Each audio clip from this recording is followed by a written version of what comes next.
We are, in fact, live once again, and on a very special day, I'll say.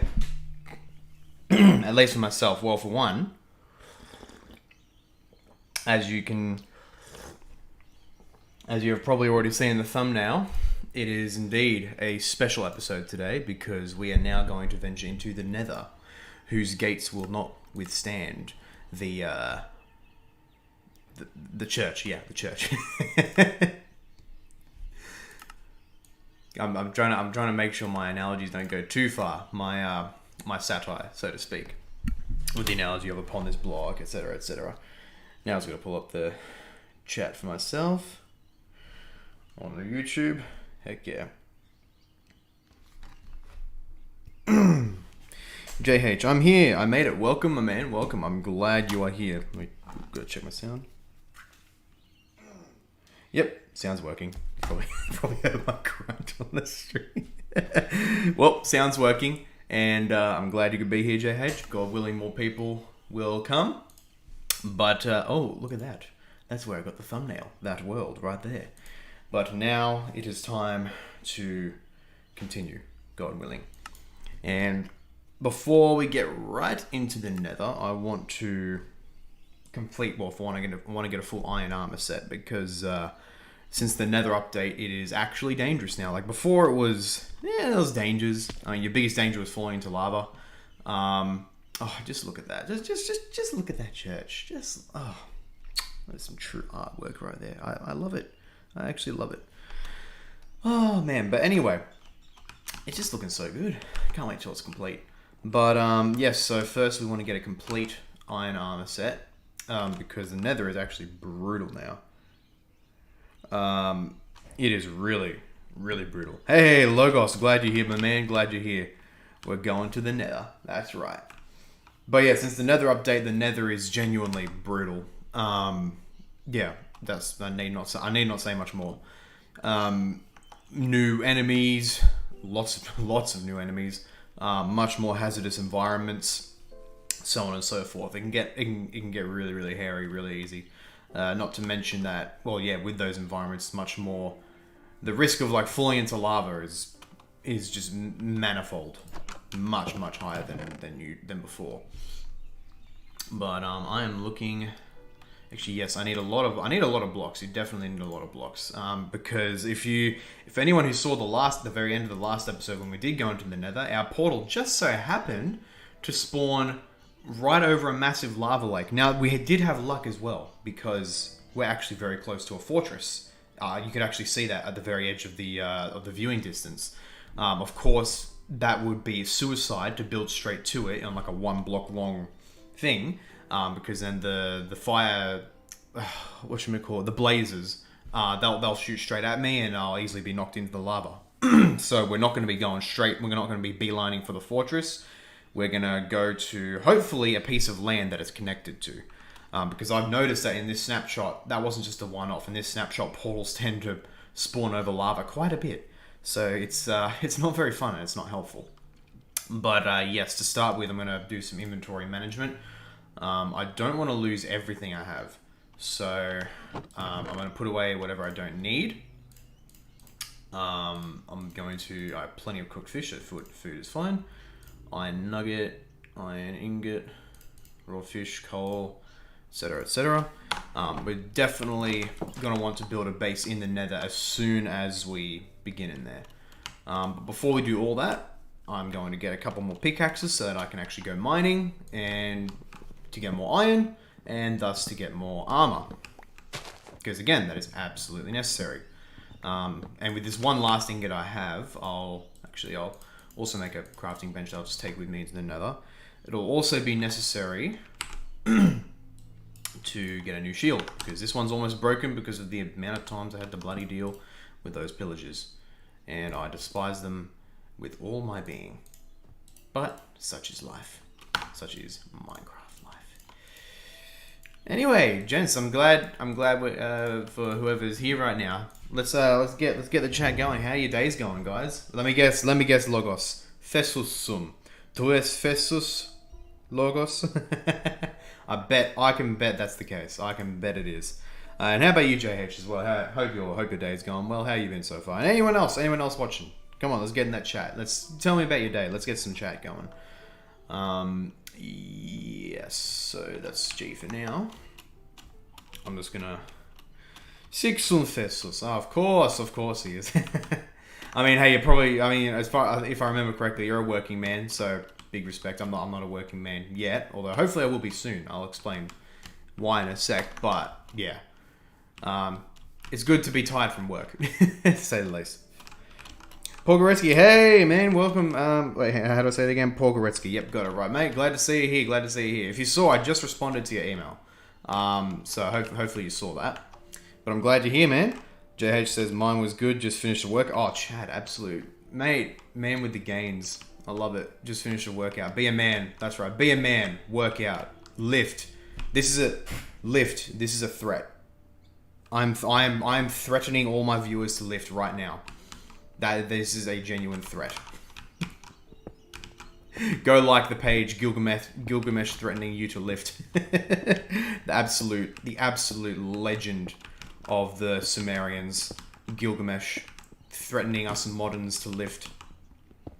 Like, bro, that was probably part and parcel of their life. Imagine having to lift all those clay tablets just to send a message to someone, bruh. They probably had the guns of the gods right there. No wonder he was a mythological figure. Yeah, the guy, Gilgamesh's gains were probably so huge, that's why he was deified. Semi-deified.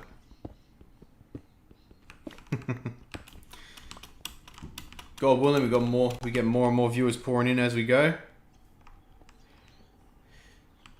That'll always be fun and fantastic. And of course, I forgot to pick up my crafting table from back there.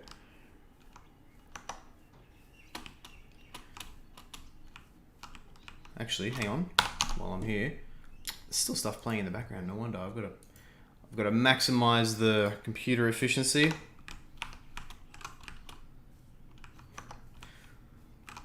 Where did I put that table? I believe I put it up here.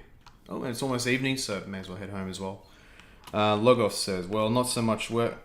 I'm not working much this month. In fact, I just had a job interview yesterday. I spent a lot of time studying another programming language for career. Ooh, very nice. Very nice. What language is that? I'm curious. I'm personally decently acquainted with Python 3, and I'm actually beginning to learn Godot scripts. And if those don't know, Godot is like one of the best game making. What am I doing? One of the best game making engines out there. It's very, very in depth. Takes a lot to learn, but it has its own script in it, which is very, very, very good for our versatility. So I'm learning that right now as well. Progoretsky, not as muscular as Joseph Smith with those pure gold tablets. Well, now, my friend, you're assuming that those tablets were real and that he wasn't just BSing everyone. I mean, from the only paintings I've seen, he has like a decent figure, but he doesn't look especially big. Like, the shoulders aren't very broad in those oldest depictions I've seen.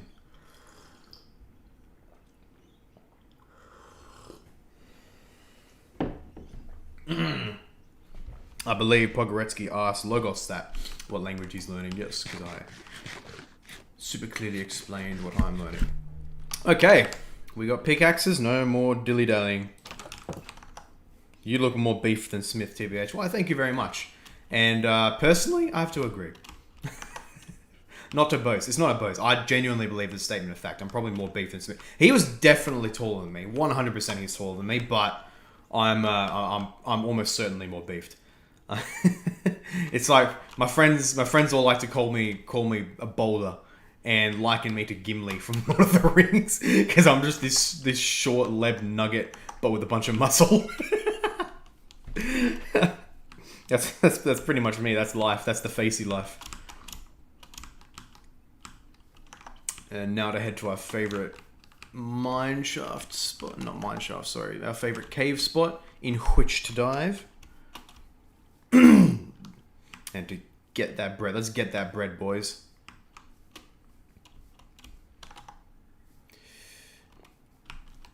There we go. That's my favorite spot. Haven't been here in a while, and I just jumped into the worst possible spot.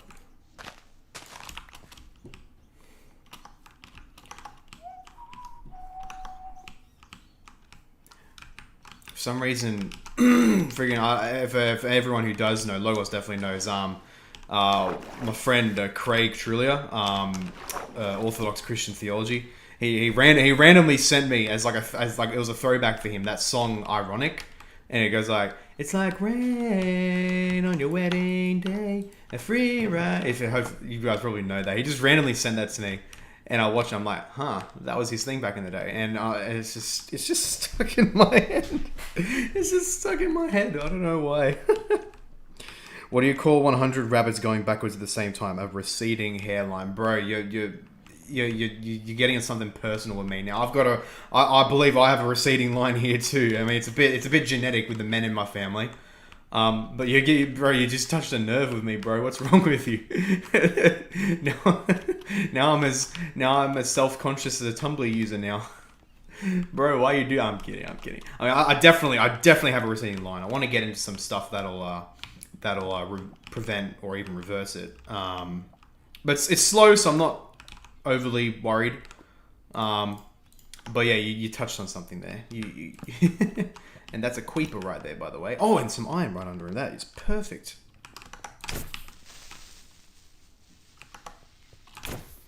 I reckon the receding hairline. Well, I've no scientific knowledge on this, but I can bet that like just modern lifestyle in general, with what we eat, not specifically super like McDonald's fatty foods, but even just how our foods are made.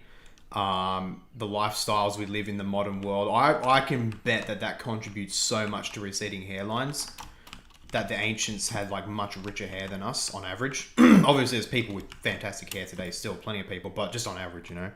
JH says short and swole. Now that's physique goals. I'm not quite there yet. I've still got a little bit of fat, and I'm only really just getting into the muscle game again. Mainly push-ups. I don't have any gym set except like a couple of dumbbells, but I never use them, even though I probably should. But they're just kind of like semi-scattered in the garage. But but yeah, I do want to get more and more swollen, and that's slowly happening as I do my regular push-ups daily. Different posture push-ups as well. So the wider ones, particularly for your biceps, and the more inward ones like that for your tris. And then the regular ones that are like diagonal that work both. But I also want to get into planking so I can work my core. Because at least from what I've heard, and it makes sense, sit-ups, I'm really bad with sit-ups, but sit-ups only work a very specific part of your core, whereas planking just crushes your entire core, which is good. It trains the whole thing. So I definitely want to get into that. Pogretsky, I also have one. Receding hairline, I believe you're talking about. Yep, sympathize. I mean, it's not really sad. It's just kind of normal, really, among men, which is unfortunate, but hey, it happens. The new caves in this game are unbelievable. And why did I leave my coal up in the bloody chest? Oh man. Oh dear. Okay, not to worry. I saw some coal up here. I can just grab that. Good thing I brought a bunch of wood with me. What am I doing?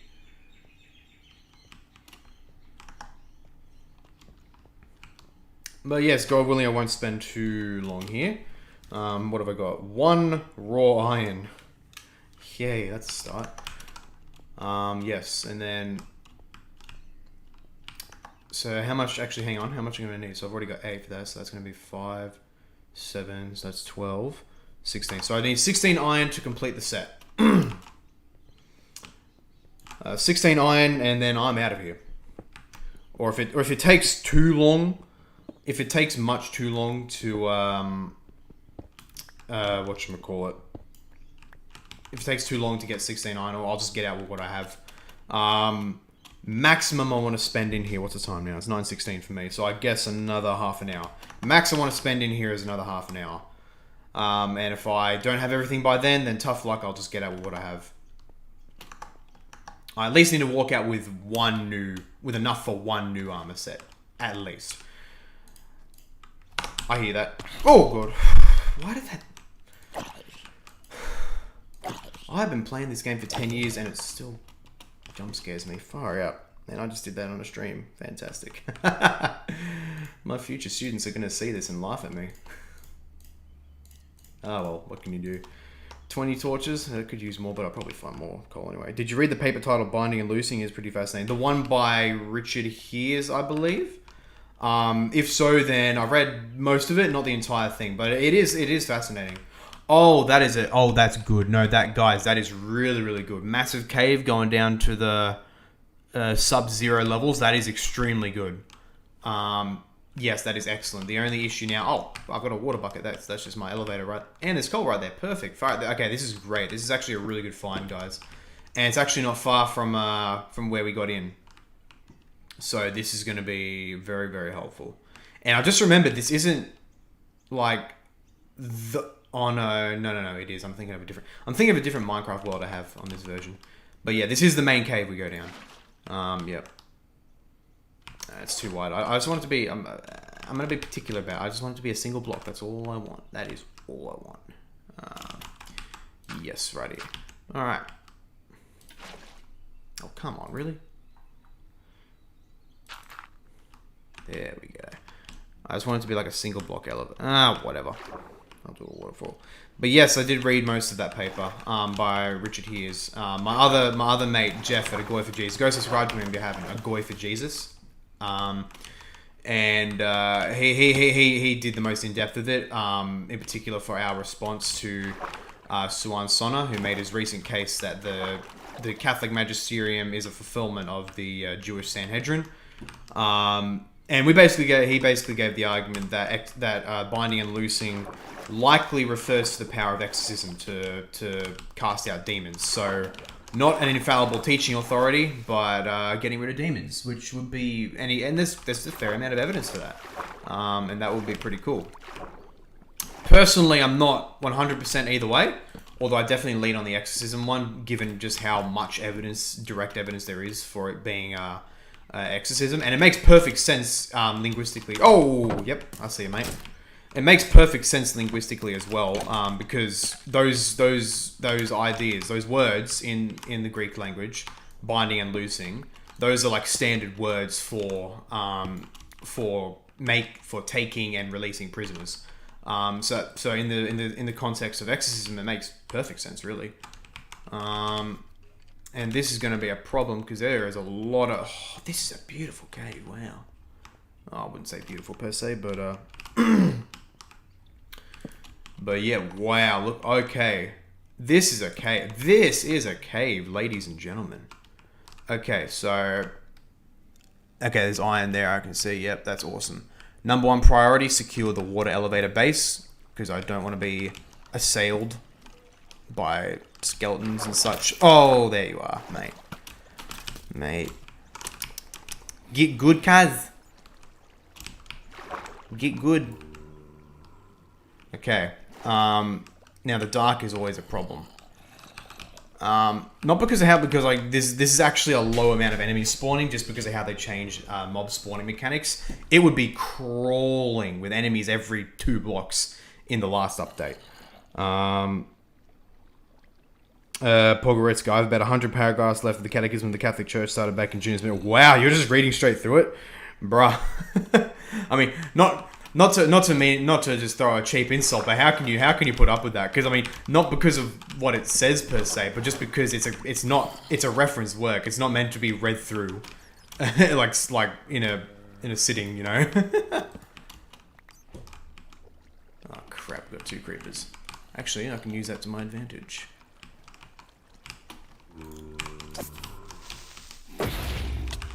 What the heck? Oh crap. Yeah, this is not good. Oh, this is not good.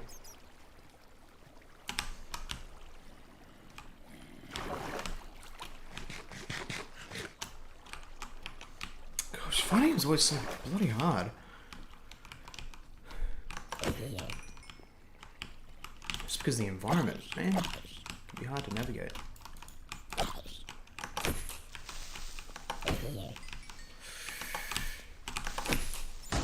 There we go.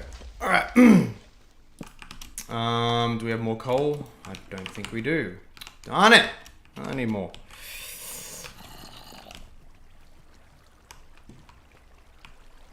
Pogoritsky, I like learning opposing views through reading their best material and original references. Oh yeah, 100%. That's the way to go. That's the only way to do it. If you can't get the most solid and representative presentations of someone's view, then you may as well just concede the argument because you're not actually critiquing the view itself. Damn. For a lot of that stuff, I'm going to need an iron pickaxe, but not to worry because we're not here for that. We're here for the iron itself. Oh, come on, another skeleton. I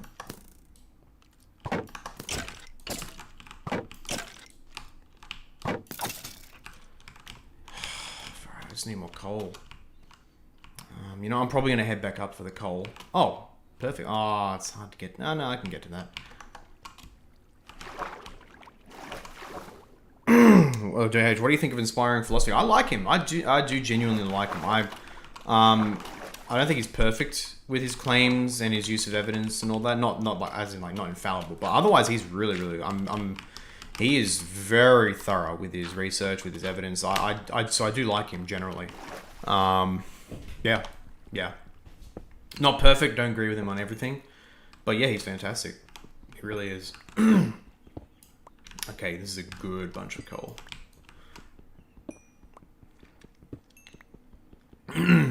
Alright, we need more people to pour in. If anyone here knows friends, family, whoever who likes Minecraft and is a solid believer, send this link to them. Bring them into the stream. Oh, look at that iron right here. How good. How good. Oh, look at that. How good. How good.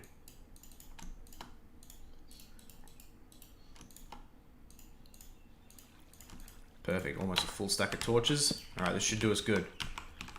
We'll light up the base and should be mostly safe. Hang on, let's eat. OEC hack. What is that? No idea what that is.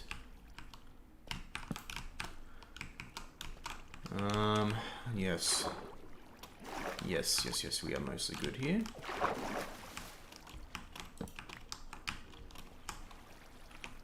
Get over here, you scrub.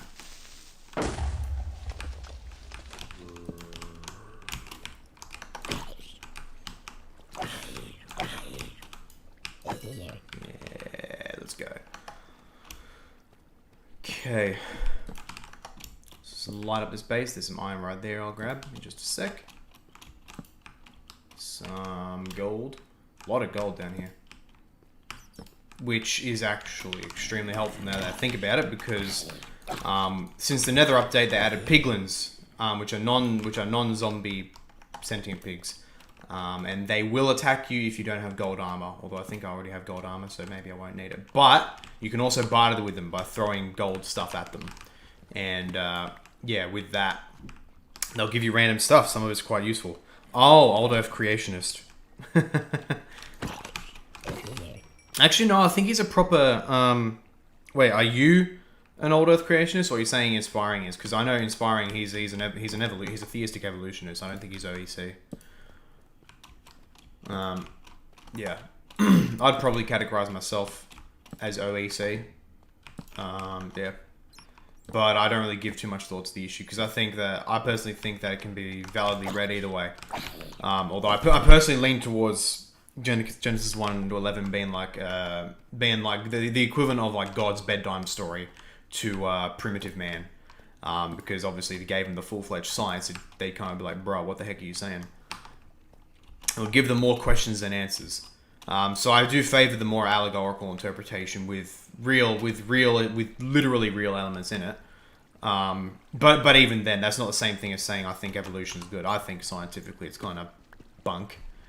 Relies on a lot of unstated, often unproven, often debunked assumptions. So yeah, there you go. Absolute base take, I know. Stunning and brave. Okay.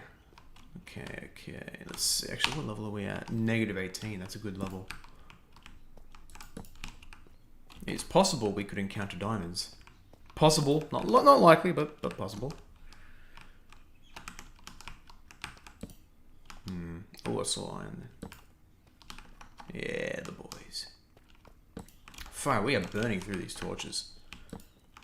Get it? Burning because torches burn. Far out, the old deposits. The new updates definitely made mining much more difficult, just because ore is much more it's much more checkered or uneven with this distribution now. It used to be quite even, but now you can find pockets where there's a lot of ore. You can find jack all. Personally, a young Earth creationist, but I don't believe it's a primary or essential issue to the Christian faith. Yeah, there you go. Ken Hovind was my childhood hero based. I know. Aspiring Philosophy has a big axe to grind with Ken Hovind, that's for sure. Yeah, he likes to take the mickey out of him every now and then.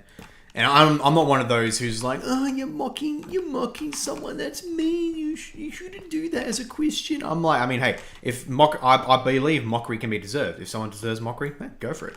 That's only the example of the prophets throughout Scripture. So unless you want to say the prophets were in sin, as they mocked in Scripture, which I doubt people would say. But yeah, unless you want to say that, then you can't exactly refute that. There is such a thing as holy mockery. I personally engage in it a lot. Of course, it's wrong to indulge in it, to go really, really hard at it to the point where your soul kind of messes up and you just become a mocking machine. But if it's good and controlled and well deserved, then yeah, it's all good. Yeah, go for it. Ken Hovind, has recently been accused of beating his second wife. Yeah, a lot of accusations going around these days. Yeah, I did hear of that. I wonder what it's like. What's the state of the evidence? Has there actually been good evidence, or has it been like just a big slander fest so far? Which I'm not sure what's happened either way with that. I just knew that it happened. And I'm like, oh wow, that's interesting.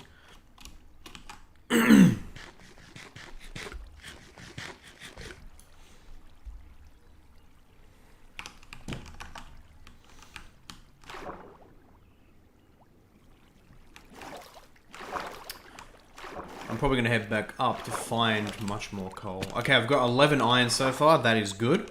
15 minutes and then I'm going to head up. As in, like, head out, build my armor, head to the Nether. Yeah. If I can just find a bit more coal and then hopefully find some more iron. Oh, perfect. Look at that.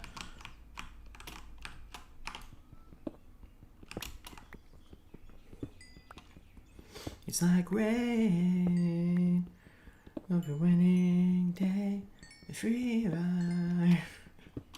Damn it, Craig! Why did you put that in my head? Oh dear. I'm still getting over Ravi Zacharias allegations. Ah, yeah. Oh, did that hit you hard? Were you like a fan of Ravi and all that, or? Because yeah, those were insane. I read the full report. When it came out, that was genuinely a shock. Yeah, and I wasn't ever a big Ravi fan. I'm not usually a big fan of like pop apologists who kind of make the faith, who kind of give simplistic defenses. Not that he was overly simplistic, but he was very pop level. So I never really had a big interest in him. But that was genuinely shocking to hear about. And I read the full report, and it was messed up. The stuff they got evidence on him for. Like, it's far out. It is like if it's true, if even like 1/4 of it is true, then he was an evil dog, really. And it almost certainly is, given the scale of the evidence and witnesses they have against him. Yeah, which is sad. It is sad, but yeah. Oh well, maybe which is sometimes why I like to ponder. Maybe that's why God allowed him to be taken by cancer, because I'm not one of those. I don't like the modern mindset, which even many very conservative Christians adopt, which is very materialistic and kind of shies away from ideas of providence and God's judgment and all that. But I believe it's a very big possibility. I can't say for certain, but very big possibility that God, how would I say it, took him away from the earth because of that. Nope. At least in that manner in which he did take him. Hang on. I want to read your message, but this at least I was a big fan, and I read the full report and was really heartbroken. It just shows how we should depend more on shouldn't depend on anyone but Christ. Yeah, 100%, bro. 100%. Yeah, because a man will always fail. I mean, it's not wrong to have personal heroes and follow people, and I mean, as Paul himself says, imitate me as I imitate Christ. But that's the thing. Our following of heroes must be qualified, insofar as that hero follows Christ.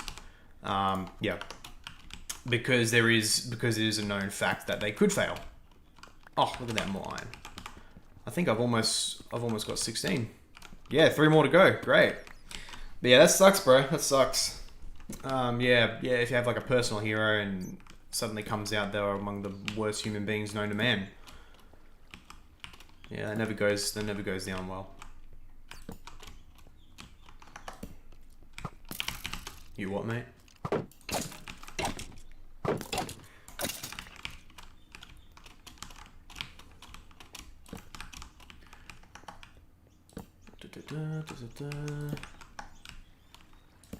Okay.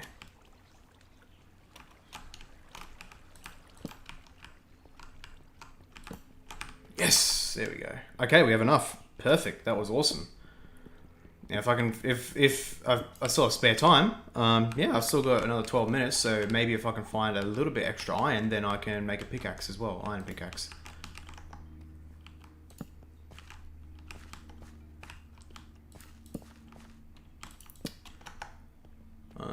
Let's see. Oh, look at that. Oh, yes, look at that. That's it. It's good. It's a done deal. We got it. All right, let's head home. Oh, lapis. I'll take that. Did see some back at the waterfall point too.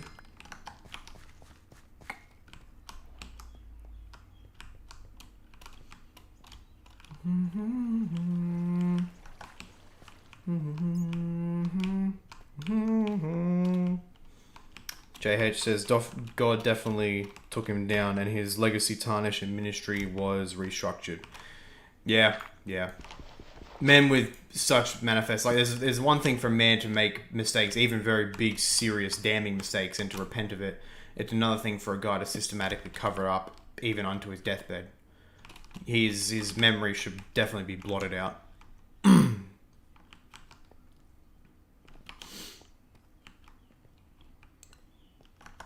In the end, God almost certainly still used him, an evil man, to bring people to his truth. But yeah, it does appear in the end that God would still have his way with him. Christian, hello, hey, one of our resident Lutherans. How are you, my man? He has arrived. Yeah, all right. You're just in time, man. I have just finished a small little mining expedition to get a complete enough iron for a complete armor set, because now I'm going to make that armor, and we're going to finally delve into the Nether. Exciting times indeed. Oh, there's more coal. I could definitely use that.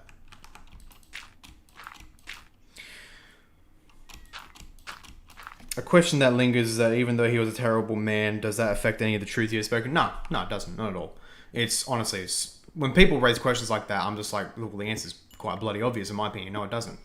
If let's say, if Pol Pot or Mao Zedong, if they said 1 + 1 = 2, is that suddenly wrong because evil people said it? Of course not. Same. Obviously, 1 + 1 = 2 isn't exactly on the same scale as transcendental truths, but frankly, it's the same thing. If Ravi Zacharias says there's one true Lord Jesus Christ, which he did, then he's entirely correct, regardless of how pathetically evil he was as a person.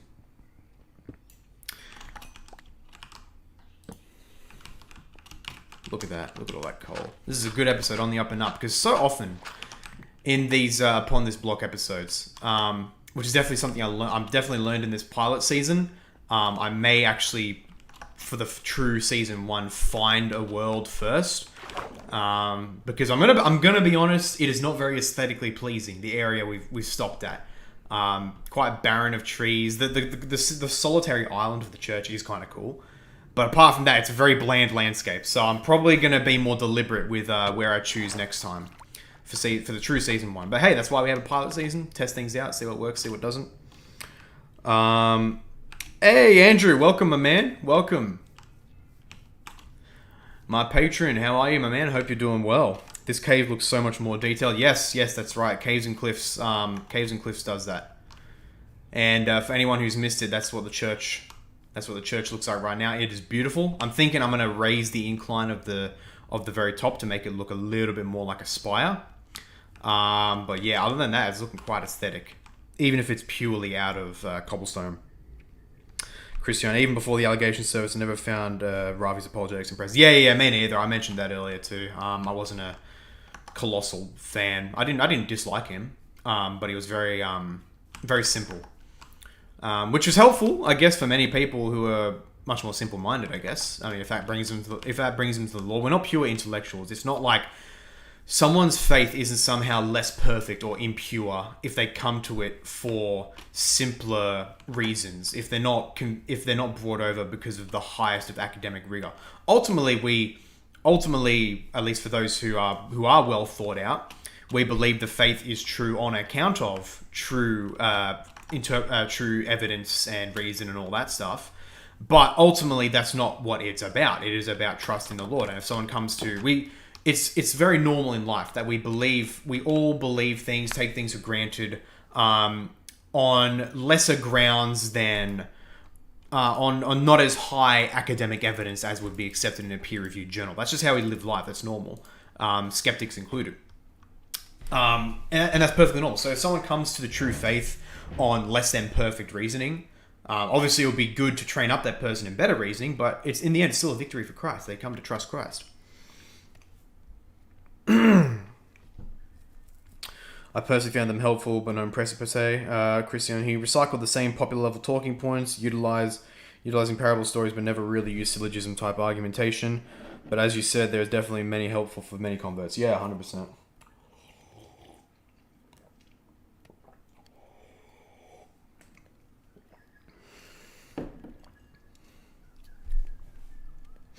Andrew Bailey, I'm well. I won't be staying for the whole stream, unfortunately, as I'm with some family and friends over to celebrate my birthday later. You're kidding. Don't tell me today's your birthday. Because, bro, today's my birthday. It's the morning for me, so I haven't done anything. But I'm about to have a celebration with my family, go out with some friends tonight. But today's my birthday as well. If it's the same day, I'm actually gonna be kind of shocked. Oh my. Okay, it would probably be the 22nd for you. Is it the 22nd for you or the 23rd? Because I'm the 23rd here in Australia. Far out. Okay, you're the 22nd. That's still freaking crazy. One day apart. My first patron is a day behind me at birthday. How freaking awesome is that, bro? I actually love you, man. Happy JH, happy birthday, Pogoretsky. Happy birthday to the other Paul as well. Thank you very much, gents. Thank you very much. Oh man, this day is looking on the up and up already. Yeah, the boys. This is going to be a good day. It's going to be a very good day. Hopefully a good nether trip. Hopefully not just building a 1 block wide bridge until I find land. I want to do stuff. Which reminds me, I do need to take a golden armor with me. Nope, that's Curse of Binding. Cannot do that. Oh dear, don't tell me I don't have gold. Because I need gold. You need gold armor to not get killed by piglins. Andrew Bailey, very cool. Happy birthday, friend. Thank you all. Far out. It's Andrew's birthday. Double birthday today, people. That is awesome. Pogoretsky, my birthday's coming up soon. Not looking forward to becoming an adult. Far out. How old are you, man? You're like 17? Far out.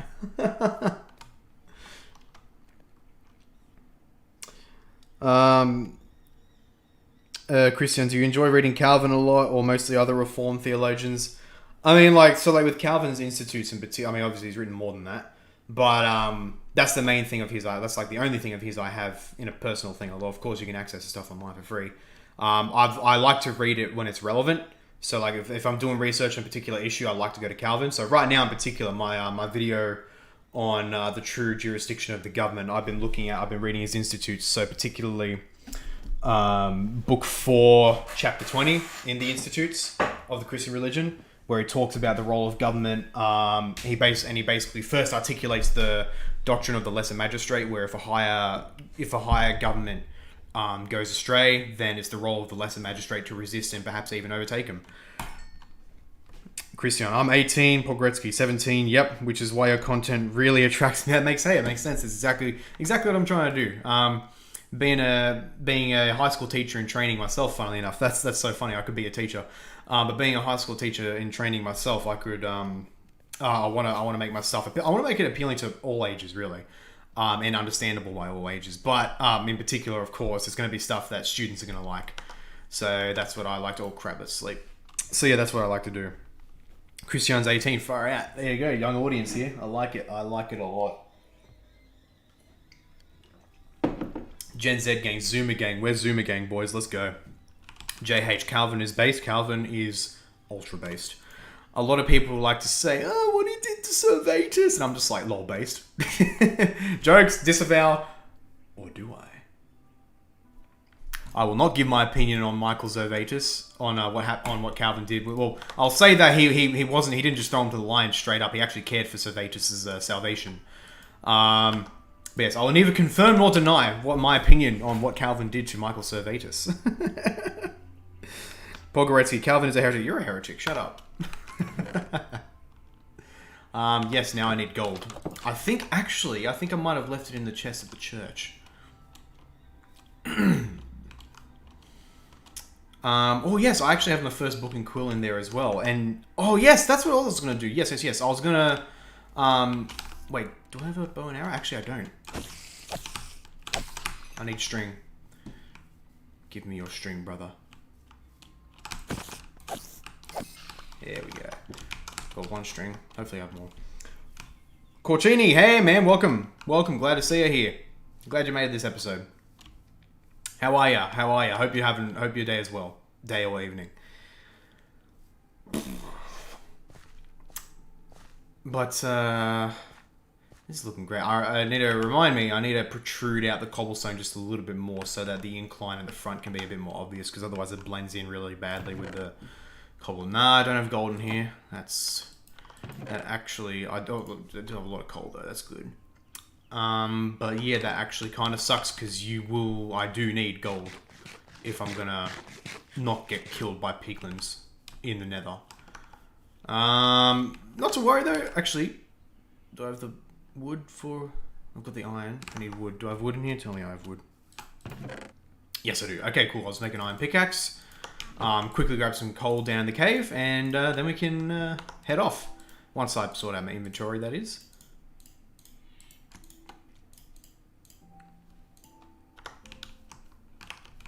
Corcini, I've been alright, currently on a bus and saw this on YouTube. Bus rides, kill me now. But hey, glad you saw this. Hopefully this can make the bus ride more tolerable. Alright. I'm always doing what the speedrunners do, just doing the constant sprint and jump. But of course it uses up your energy really, really fast. Which is why I'm already down to 19 fish, so I'll probably do a really quick fishing stop just before we jump into the nether.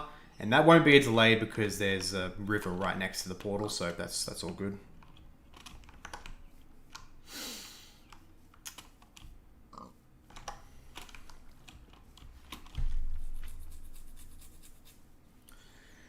Oh yeah. I will give a reminder though, I will give a really quick Patreon plug here. Yeah, if you like my content, if you support it, you can become a patron. I don't want to take as long as I normally do with my Patreon plugs. I don't want to sound like some kind of desperate guy. I want to avoid sounding desperate or like a money hungry guy or whatever. So I'll keep it brief. $10, you can join the Discord community. Well, this is Australian dollars, by the way. So if you're in the US or other countries, it's almost certainly even cheaper than this. But 10 Australian dollars gets you into the exclusive Discord community. $25 gets you onto my private dedicated Minecraft server, which I do have up, and I am about to begin construction on the main entrance, which is going to be a very nice Eastern style church, at least the main spawn point, that is. $50, well, $25 gets the Discord as well. $50 gets those benefits plus, if I remember correctly, yes, I do believe it says it on the Discord, monthly private video chats with myself. So, and anyone else of the $50 rank. So yeah, if you want to support the channel content out of goodwill, remember it's primarily a donation, and do not give if you're not already tithing to your church, and if you're not financially secure. If that's the case, I do not want your money. You must help yourself, your God, your family. All that comes before donating to me. But yeah, do remember that these are primarily donations. No, we need a little more gold. Anyway, plug over. Whenever I'm doing my study on a particular subject, I always read the Catholic Catechism, Westminster Confession, and the Book of Concord just to get a survey overview of the main Western position. Very smart, very smart. For the Westminster one, so the confession, I believe the confession is not as long, but do also get, actually I have it right here, do get the Westminster longer catechism, because they're it's quite detailed. Probably not as detailed as the Catholic Catechism, but I think it summarizes, it states its position with much more succinctness, in particular because it's not overloaded, it doesn't load itself up with quotes from like other popes and magisterial documents and all that. It very simply gives a summary opinion from the interpretation of Scripture. It's very beautifully succinct that way. Even if you don't agree with it. Actually, I'll get it. It's literally right here.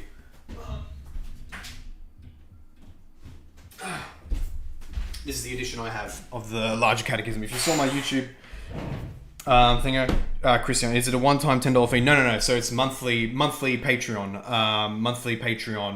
donation of $10 and 10 Australian dollars, by the way. So cheaper than like the US, for example. But yeah, the $10 one gets you on the Discord, which, by the way, it's a private community. But also, I've actually got a guy on there who's very well learned in Latin. And if you want to learn Latin, you can join the Discord there, and he'll help you out. He'll coach anyone who's interested who comes on the Discord community in Latin, and it's great. He can be further hired for one-on-one tutoring, but even just on the stuff you get on the Discord, he gives you plenty of materials, plenty of coaching. It's awesome stuff. I wanna eventually get like a whole host of like dedicated instructors on my Discord community to effectively make it like a mini online school in a way. And myself, I actually intend at some point to get into the instruction, perhaps on theology, on history, and all that stuff, generally speaking, and perhaps even run online classes for patrons. So do consider that. That's not the case yet, but that is happening in the future. But yeah, anyway, this is my larger catechism. It's very, very aesthetic how they did it. Very, very simple. So you can see up here, for example, right? So hopefully, it's only a small screen anyway. But yeah, they have the question with the number. They have the answer to the question in red with footnotes for all scripture references, and then the scripture proofs are given right below that. And it's really, really cool. Really, really succinct. Really cool. Yeah. Anyway, how much? Plenty of gold. Perfect. Got plenty of gold. Paul Goretzky, my pastor changed his license to 1689. Nice. I wouldn't mind getting a custom license. I don't have a car yet, but I wouldn't mind getting a custom license plate myself. That's good, though. That's good. Subtle evangelism moments. Ooh, is that more iron? Yes. Not bothered. We spent enough time. It's Nether time, ladies and gentlemen. It is Nether time. The gates of the Nether shall not prevail, ladies and gentlemen. Can I get an amen in the chat for that? The gates of the Nether shall not prevail.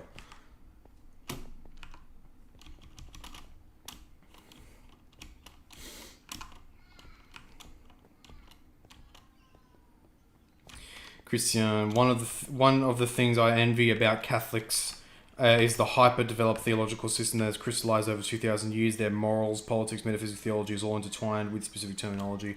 Yeah, true that. In my opinion, it's also a bit of a disadvantage just because of how technical and very legal, in a way, they've made the Catholic faith. And of course, I believe that's led to many errors, which of course they wouldn't acknowledge. In some ways, I guess it is quite fascinating, yeah. Yeah, so I half agree.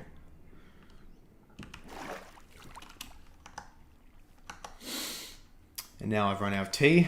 It's time to switch to the cold water.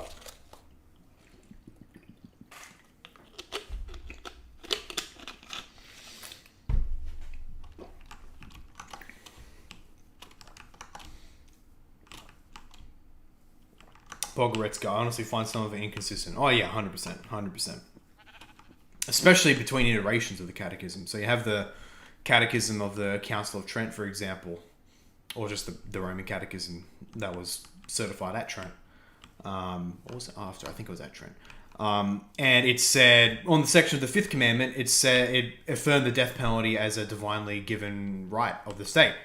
And even says, to half paraphrase, half quote, far from violating the Fifth Commandment, the death penalty actually upholds the Fifth Commandment by upholding the sanctity of a human life and all that. That's the paraphrase what it says. But then you have good old Papa Frankie's, didn't even empty my inventory, far out. The mental drift is just so, oh man. While you're playing the game and yet you're talking at the same time, you can just go into autopilot.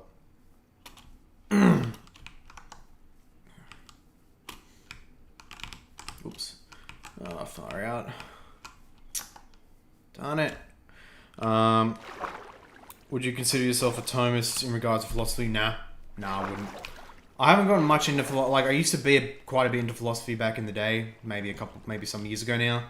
I kind of lost interest though because I kind of adopted independently of him, but he kind of reinforced it. One of my New Testament professors, I don't know if anyone's heard of him, Dr. Rick Watts, and then Rick is spelled R-I-K-K, world-renowned scholar on the Gospel of Mark and Isaiah, and in particular in how they intertwine, how Mark uses Isaiah. It's amazing. I took an intensive with him on the Gospel of Mark while he worked at my college, and he has a big rant about philosophy. And honestly, he's not wrong. He's not wrong, at least with when philosophy is used that way. He likes to give the illustration, prove to me that chair exists. Philosophically prove to me that the chair exists.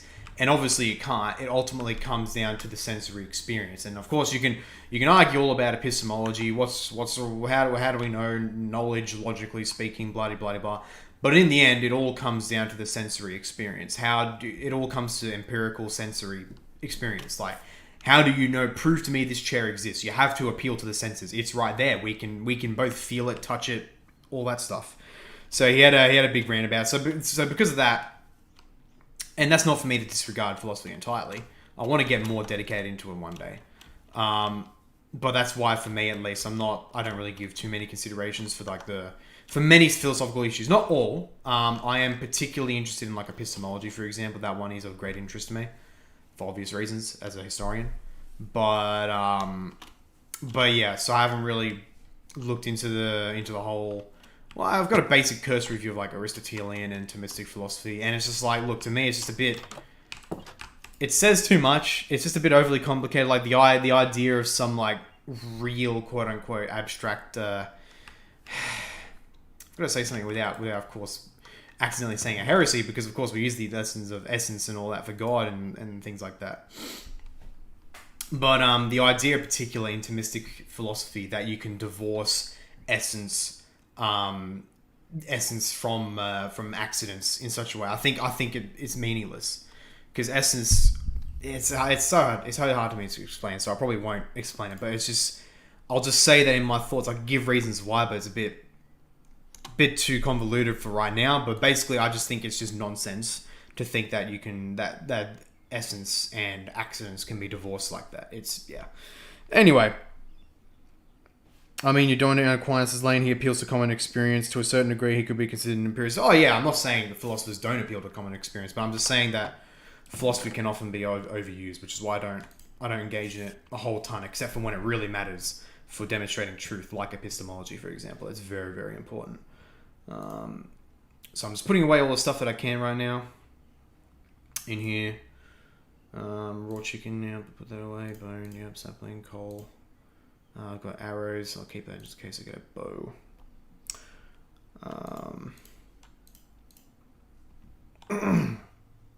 Don't need the shears. We'll need the flint and steel.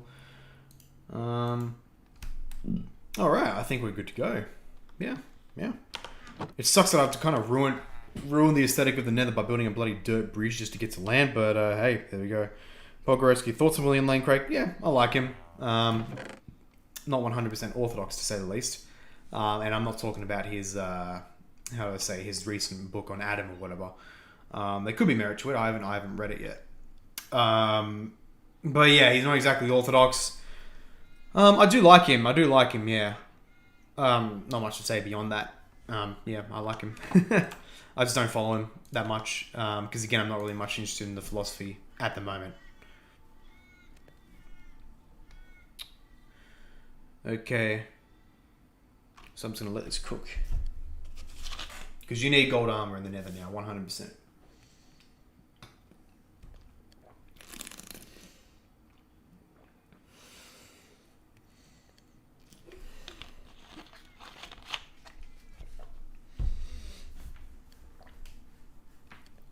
William Lane Craig is like 97. No, he's not. No, he's not. He's like in his 60s or 70s now. I'd like to say 70s. He's not 97. No way. I personally find the categories helpful, but I'm also a bit of a traditionalist, so that problem inclines me to adopt a classical Thomism and Aristotelianism. Fair enough. Fair enough. I mean, to put it summarily, I don't think per se there is this like abstract essence that can somehow be divorced from all the reality of something.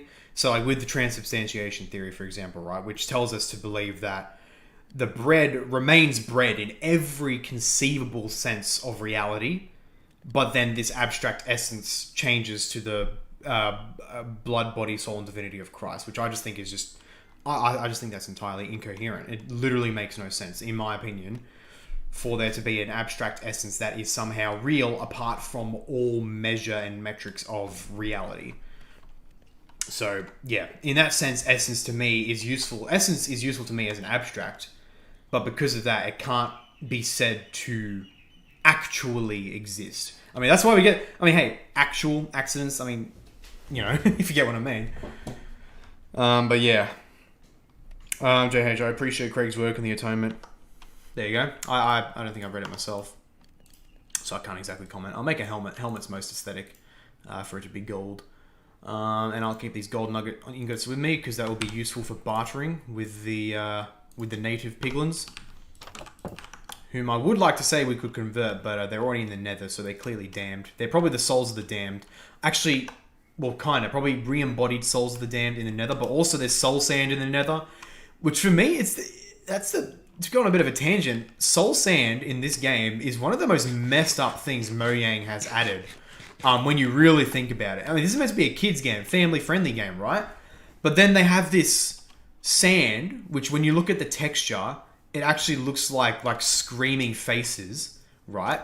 And when you run over it with, in now the latest updates in particular, when you run over it with boots that have soul speed enchantment on it, you see like souls, like little ghost souls ascending from the sand. It's messed up. It's like the trapped souls of the damned in the very sand of the Nether. It's messed up.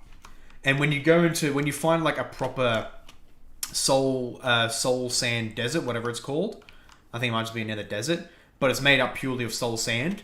Yeah, it becomes really, really creepy. Oh boy. Oh, cool. I don't subscribe to all Thomism, but I just find the foundational categories very convincing: substance, essence, act, potency, teleology, the four causes, etc. Four causes to me are quite useful differentiations of causality. Yeah, there you go. But yeah, Thomas definitely does over-speculate a lot though. There you go, yeah. I do though, at some point, I do want to get the Summa. Ideally, there was a set I found that's the full Summa, I think in 5 volumes, and it's a side-by-side original Latin and English translation. So incredibly useful. So once I learn Latin, I can just ignore the English entirely. I can be an absolute giga chad and just say, "Oh, I've read Tommy Aqua in the original Latin. You've read an English translation? Peasant." That'd be a nice flex to have with my Catholic friends who otherwise love Tommy Aqua. All right, ladies and gentlemen, we are here. We hath arrived. As you can see down there, there are some wither skeletons. I'm going to look really closely in case there is landscape somewhere. But from the looks of it, there is not. Apart from this fortress, which I believe needs to be attached to a piece of land. So we're going to go in that direction. Chivery Bob, hello. I don't think we met. Hope your day is well, mate. Do you have the Logos Bible software? I do have Logos. I don't use it though. At least not yet. Not much. But like once I have like a good income, good regular income, I think I might actually get like all the very nice features, especially with like biblical text criticisms, like manuscript software, church father collections, because they have the Patrologia. Well, they are right now putting the Patrologia Graeca and Latina into Logos. I don't think it's complete yet. I think it's still happening. But with Logos, you're going to be able to have full-on reference work. So like we're talking, click on any Greek or Latin or Syriac, whatever word in the software, and you can find cross-references like dictionaries and other works. It's really freaking cool what Logos can do. So yeah, once I have a better income, I'm probably going to go with more Logos stuff. But yeah, I want to build a safe distance away from the fortress, because I did see blazes, and yep, you can see one right there if you look very closely. But I did see blazes spawn on the very top, and if they see me and start shooting fireballs, then I'm in big trouble. I can block them with the shield, but I'm not going to be able to do that and build at the same time, at least not reliably. Yeah. Nice fortress, rare. Yeah, it is. It is actually quite rare to... Fortresses are rare in and of themselves, so to have one spawn right near my portal was very, very lucky. Yeah. You should check out Ed Fee's book, Scholastic Metaphysics Contemporary Introduction. It really equips you with the terminology and categories to start thinking like a Thomas. Maybe. Maybe one day. When I have the time. Because right now I'm just a history boy. Like, ultimately, in my opinion, philosophy all rests on history. That is, inquiry into the real world and what has actually happened and all that. Philosophy is all based on that. Not entirely, of course, but yeah, your philosophical proofs and all that mean nothing if reality doesn't correspond to them, really, in my opinion. There is a free app called Catena for your phone that includes all the church fathers, commentary, and verses. I do have Catena. It's not 100% comprehensive. It isn't.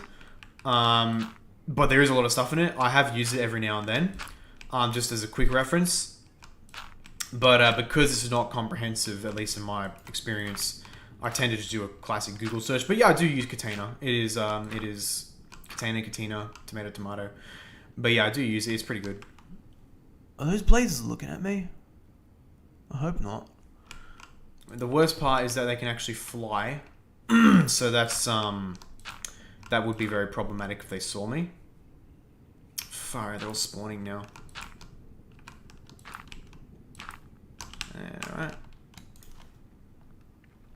Favorite atonement theory and why? Personally, I like Christus Victor and recapitulation. I mean, yeah. Yeah, that's good stuff, yeah. Although I personally, well, penal substitution all the way for me. I think like the various theories like Christus Victor, ransom, and all that stuff, they're all valid. I think they're all true. Christ did conquer death, all right? Christ was a ransom for us.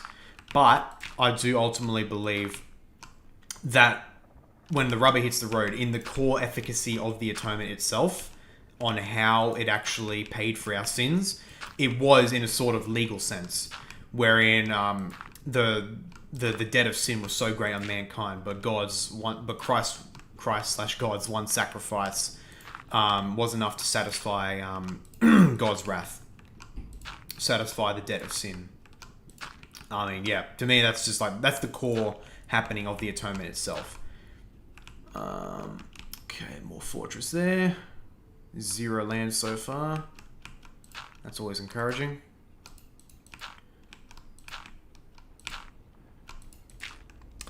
Yep. Oh, damn, this is precarious. This is really precarious. Oh, okay, there's a little ridge up there, which tells me, it's sloping down a little bit there, which tells me there's probably land up ahead.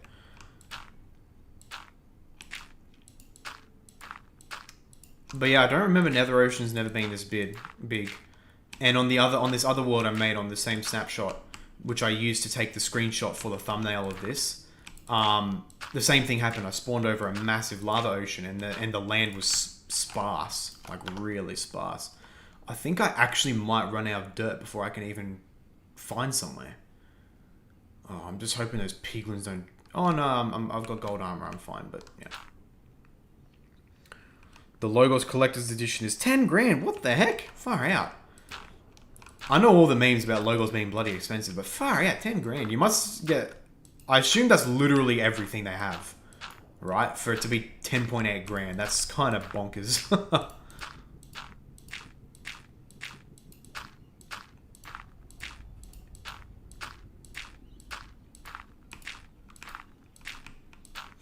That would be mad, though. Once I start... Okay, yeah, there's land up there, right on top of the island. Okay, I'm getting dangerously close, so I should probably start angling out this way. And I'm almost out of dirt. Done. I need to get more. I have a bunch more blocks stored at the house, so I can easily do that. But yeah, once I get a good proper stable income, both from Patreon, once I get enough patrons, but also from actual teaching work as well. Possibly even tutoring as well, because I do want to get into that. I can get into that tomorrow if I wanted, but it's just I'm a bit time poor, so I can't prepare anything yet. But yeah, once I have a stable income from those sources, then I can easily invest in Logos and other resources, which in turn will make the quality of my videos and my research skyrocket. 9,100 plus library collections according to their site. Bloody hell, that's insane. Is there seriously a freaking magma cube right there? Oh man. Oh, this is already this is already really precarious.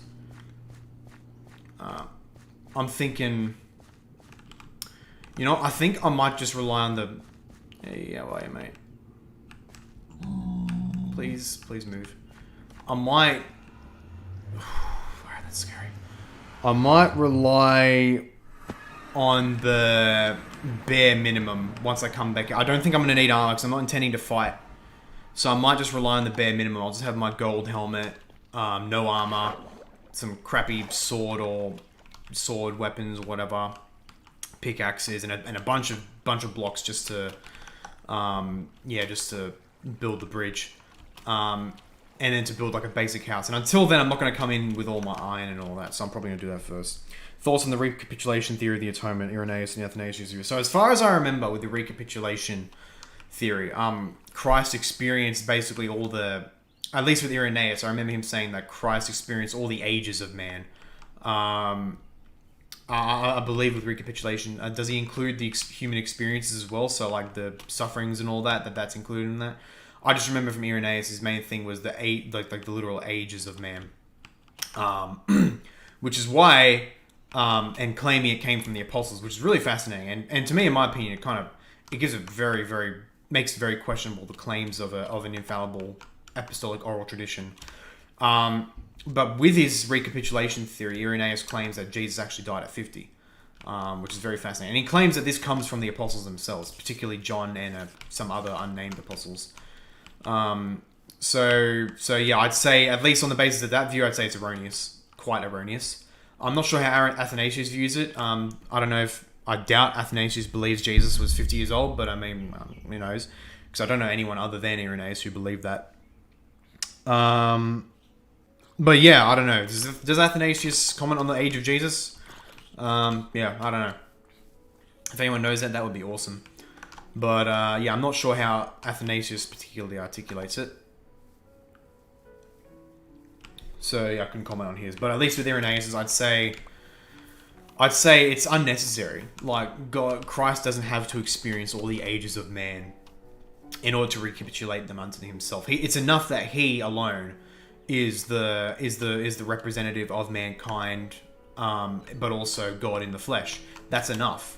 That's enough. He's one man, but God, and that on its own makes him a worthy sacrifice for all. I mean, if we're going to take the logic of the recapitulation theory to its extent, it's very intertwined with theosis. In it, Christ is seen as the new Adam who succeeds where Adam failed. Christ undoes the wrong that Adam did.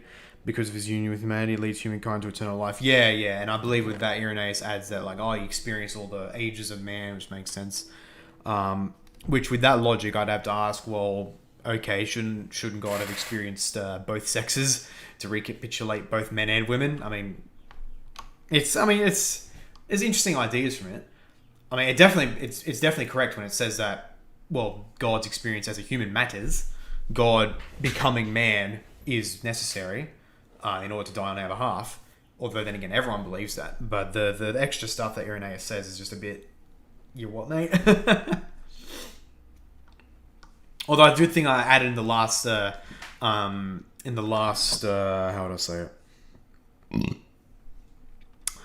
How would I say it? The last stream as well, that I'd love to make a pet project, basically restudying all the assumed, how would I say it, dates and all that for the key events that give us the timeline of when Jesus was born, how old he was, etc. To kind of study them and see if it's actually possible that we got it wrong. That actually Jesus did live up to and die at 50, which that would be freaking incredible if that was the case. Because often with history, a lot of history relies on built-up assumptions over decades and even centuries, and it only takes one historian to go back and say, those assumptions were unfounded, and then just collapse everything else. That, of course, would be earth-shattering for the Christian faith. It would undo assumptions of basically everybody for 2,000 years. I don't think it would matter a whole ton. Jesus died at 50 versus 30, big whoop. But it would be big nonetheless, just because of how literally everyone believes Jesus died around 30-something. Irenaeus would say the Virgin Mary recapitulates female kind and serves the new Eve who succeeds. Yeah, no, that's true. He would say that. Although obviously he'd differentiate between her, because he does say that she's the cause of our salvation. That is, she's the instrumental cause by which Jesus came through. Although even then, ultimately, it's solely Christ whose sacrifice, as Irenaeus would acknowledge, that Christ's sacrifice, Christ himself was the one man, the one human who could ultimately atone us with God. So it would still beg the question, he should have swapped the genders, you know? What am I doing? Yes, I've got a bunch of blocks. I've got these bones I can put away. What else? I'm going to make a dedicated chest near the portal. Actually, no, there is a chest right near the portal already. Yeah, that's cool. So I'm going to put stuff there. Although even before that, I'm going to head over there, kind of make a little base next to the portal. I'll probably stick over there for a bit. Yeah, I'm going to do that. Put all my important stuff in the chest. And then... And yeah, head back in, build a bridge. If I get knocked in the lava, it's not going to be the end of the world, because I'll only lose like a piece of gold armor, that's it.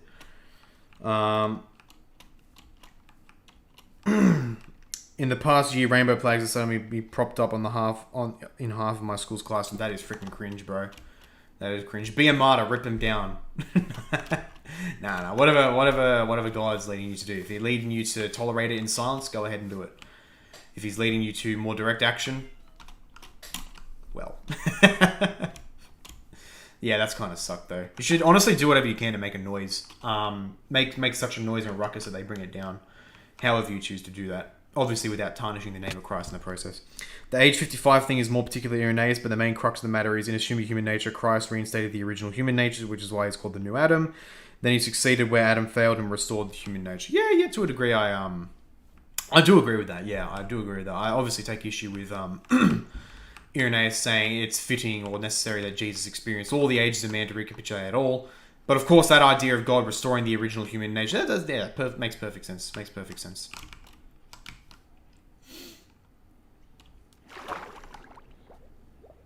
I definitely don't have the courage to become a martyr for a public... Okay, it's public school. Yeah, it's already a lost cause. It's been a lost cause for decades. Forget it, bro. Just endure.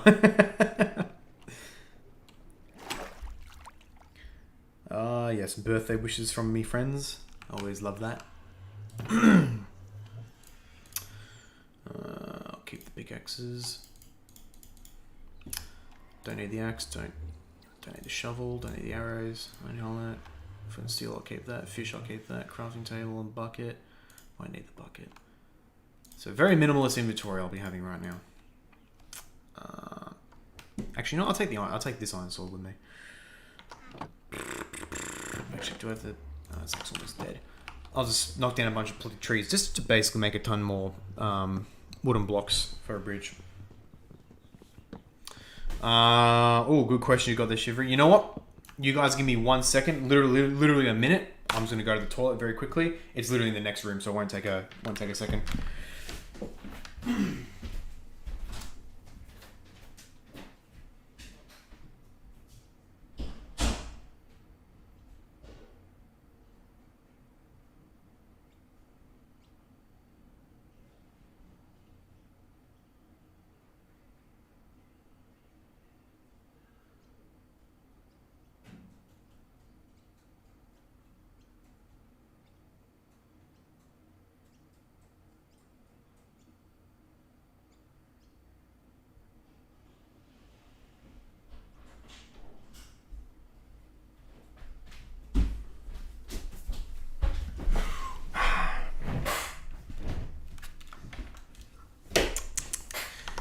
as I said, less than a minute. Chivalry, if you were forced to become either Eastern Orthodox or Roman Catholic, which would you choose and why?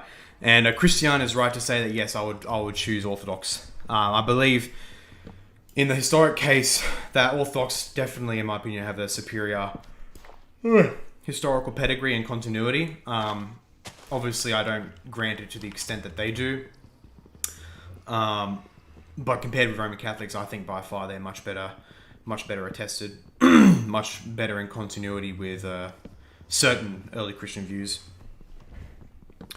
Christian, and then in participating in Christ, we become partakers of the divine nature, which is where Athanasius and Theosis comes in. Yeah. I do like the idea of Theosis. With my interview with Pastor Shooping a few days ago. I believe he mentioned that a bit, and he's quite likes it, and he even said that his book, A Manual for Theosis, which was written when he was an Orthodox priest, could still be very useful for Protestants. So I'm probably going to pick that up myself. Because I do very much like the idea of theosis. Pogoretsky. However, a private Christian school nearby named some of their bathrooms to all gender. No idea why. I think you know why. I think you know why they did it. Which is sad, of course. But hey, what can you do? Yes. Let us head. Oh, yes, we're gonna take off my arm.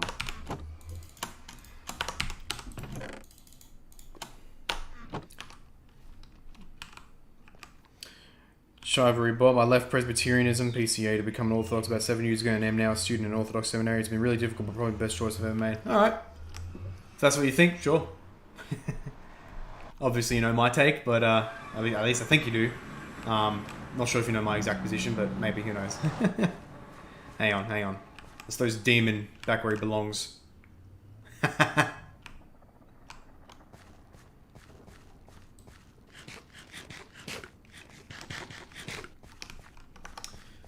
Alright. Follow the brown dirt road. This is really freaking risky sprinting through it, but that's how I do it.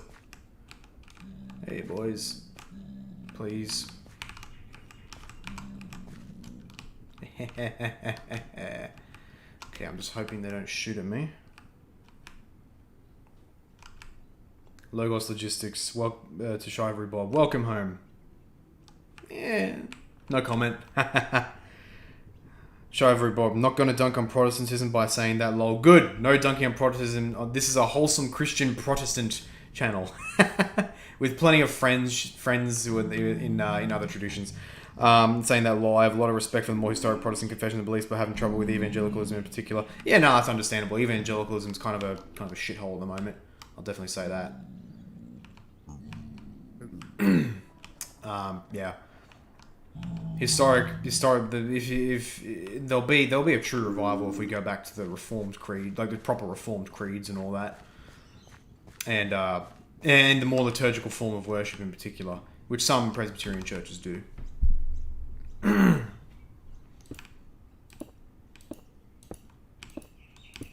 now we continue.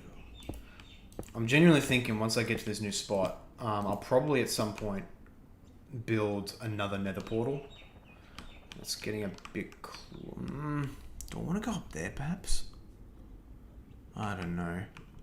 It looks like there's land down there, but it might just be another floating island. Just hope not, though. Evangelicalism sucks. It does right now, it does. Nonetheless, they're my people. And really, that's why my channel exists. Because evangelicalism does suck. But I believe they can unsuck. They can be good again. Although, of course, then again, evangelicalism is an umbrella term for many different denominations. So it's a bit misleading, really, to talk about evangelicalism per se. You can talk about the Southern Baptists. You can talk about First, Second, Third Baptists. You can, although then again, I think many of them are under the Southern Baptists. You can talk about the Southern Baptist Convention. You talk about the PCA. You talk about the OCA. There's so the differences are real, basically. I hope it's not close enough.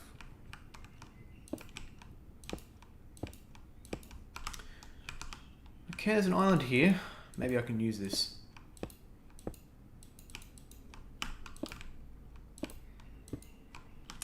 Something I think you enjoy is the letters between Lutheran theologians in Augsburg and Patriarch Jeremiah II of Constantinople. Yeah. I've taken a cursory reading of that events of what they talked about. I haven't read the letters themselves, or not fully at least. I've read portions of it, but I would like to look at it more fully because that is very fascinating how that did happen.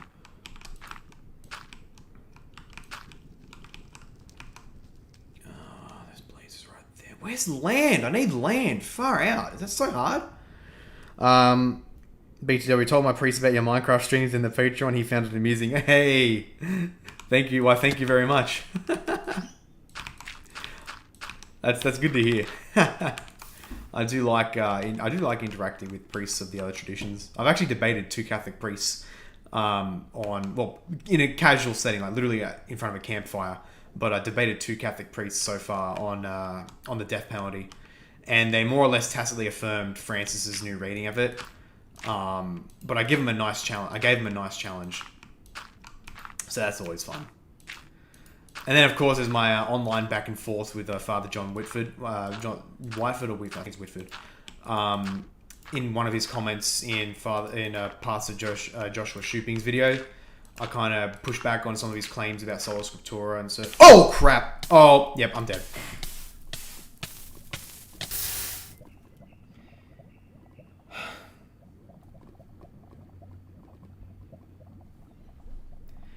That is why I did not carry much.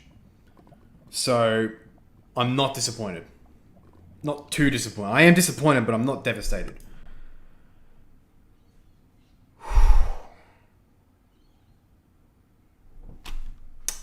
Okay. What went wrong? Too close to the blazes, just as I was trying to avoid.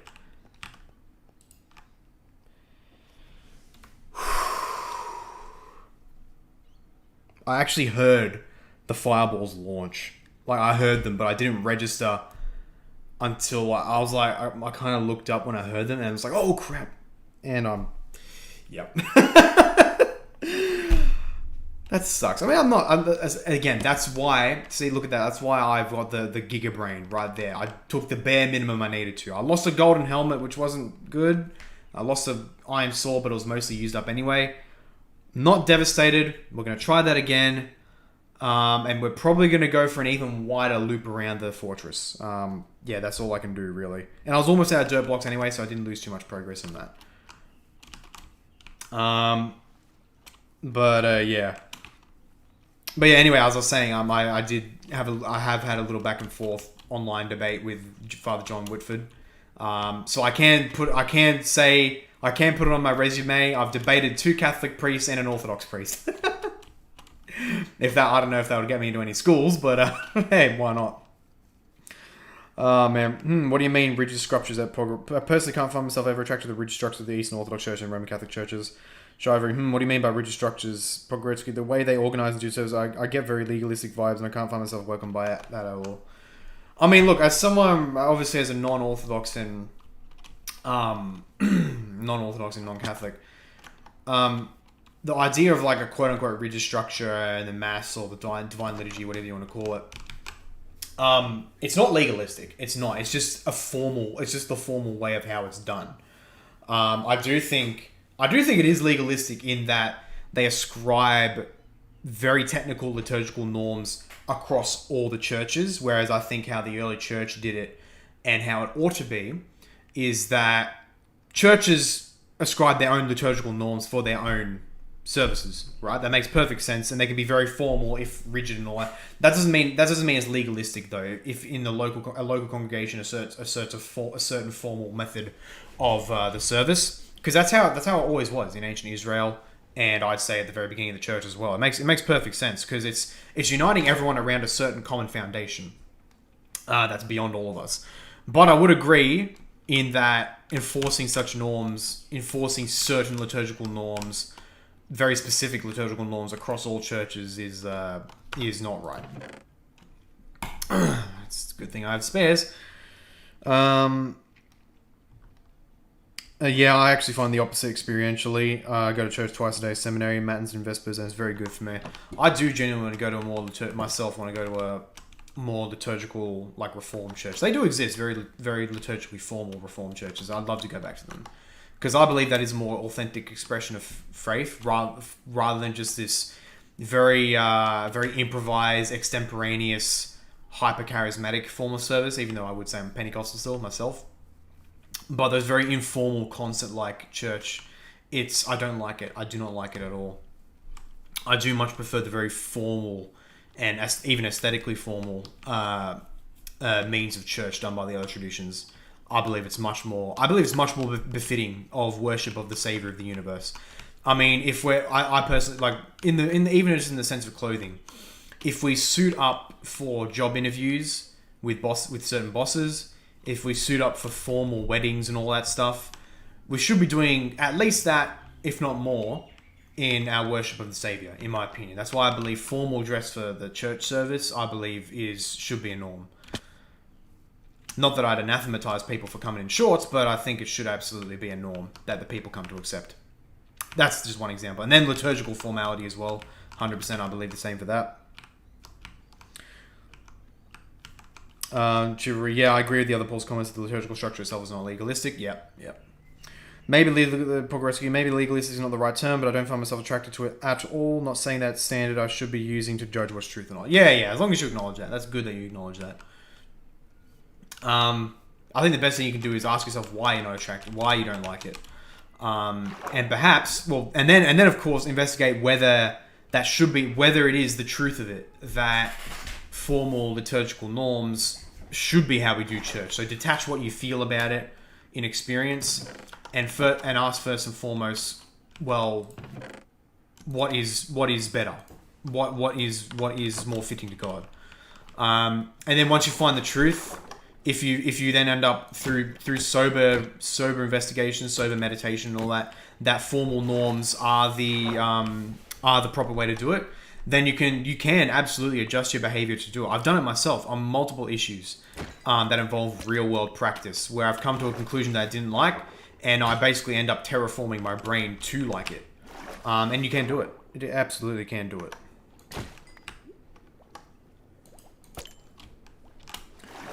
Trevor Bob, liturgy is always glorious. It's also healing. In a qualified sense, I agree.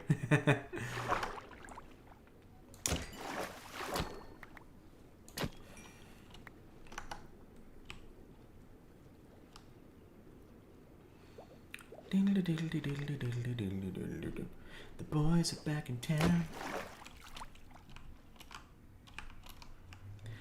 10:30. Sweet, this is going great. I almost don't want to stop at 2 hours. Maybe I'll go on for a little longer than usual today. I don't know. See how we go. Maybe I'll stop at the usual time. Because I do have birthday celebrations to get ready for as well. Oh yeah, I lost the crafting table.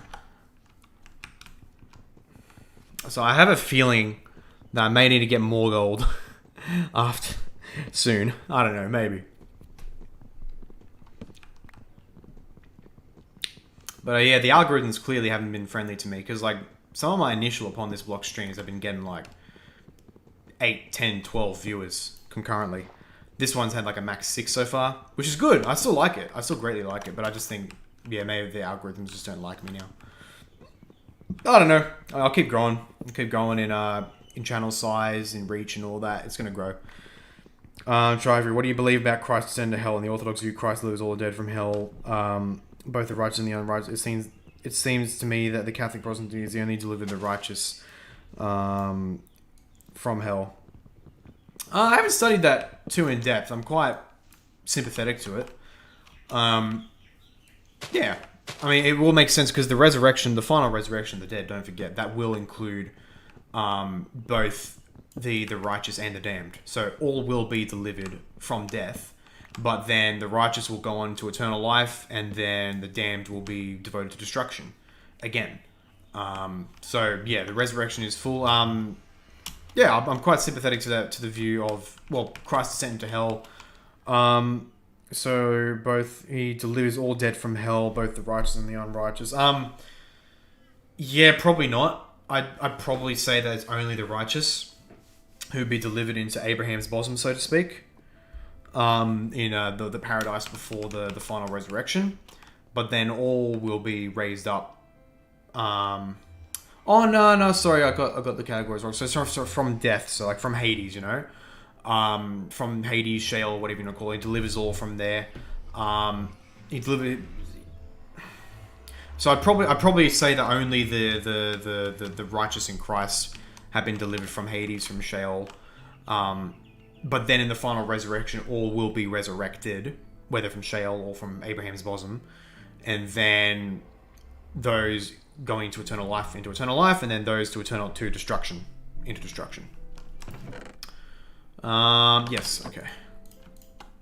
This is great. I don't think any other channel does this. Gaming, particularly Minecraft, and talking theology, church history, all that stuff. You can't get this content anywhere else. You can't. It's great stuff. I hope you guys enjoy it. I really do hope you guys enjoy this content. And spread it to anyone else who you think, who you think may take from it. Why am I making sticks? What am I doing? Actually, no, I'll save my gold. I'll make it a bare minimum. Gold boots. Yep. Actually, is there a gold block here? Oh, yes, there is. Yes. Good. Okay.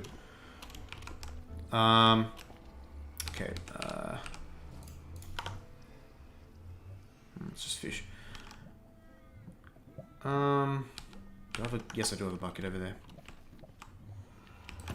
Do I have cobblestone? No, I need to cook the fish. Far out. All this... The processes in Minecraft, far out. By descending into hell, he made hell captive. He embittered it when it tasted of his flesh. Isaiah foretold this did cry. Hell said he was embittered. When it encountered thee in the lower regions, it was embittered for it was abolished. It was embittered for it was mocked. It was embittered for it was slain. It was embittered for it was so on and so forth. St. John Chrysostom, very wholesome. Might as well paste the entire catechism at Trifrid. Yeah, why not, eh? Nah, that's Chrysostom. That's not a catechism. Oh, yes, I need the flipping... Oh, I should have brought a bed. Fire. So many things that you can just miss out in this game. So many basic things that you can just forget to do in this game.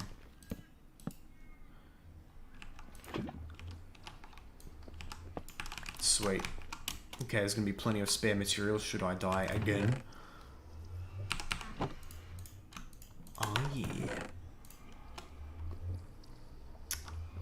Yep, let's put that away. That. Alright, let's head to bed. Which is in that cave all the way over there. So I'll probably just have to take that bed with me. Logos such as Chivalry Bob. Wow, all the Old Testament dead were rescued by Christ upon his death. It sounds like you're not familiar with this opinion, Logos. I mean, I'm personally don't know the exact Orthodox nuance on that, but I was under the impression that the Orthodox, I'm not 100% certain. But yeah, that'd be my take. That only the righteous have been delivered from death at the moment. I don't know. I haven't investigated it specifically, so I could change my mind. Could be wrong. Couldn't you sleep in the Nether? No. You can't sleep in the Nether. You can't. Well, for one, there's no day-night cycle, but also your bed explodes when you try to sleep. It's actually because of the exploding beds are actually really, really powerful in the Nether, which is why they're actually a primary means of mining in the Nether now, because now there's ancient debris in the Nether, which allow you to create netherite, the strongest material in the game. Hope I don't run out of running. Oh, crap. But yeah, because now there's a reason to mine in the Nether, people use exploding beds often, which is awesome. Okay. Oh, I need water.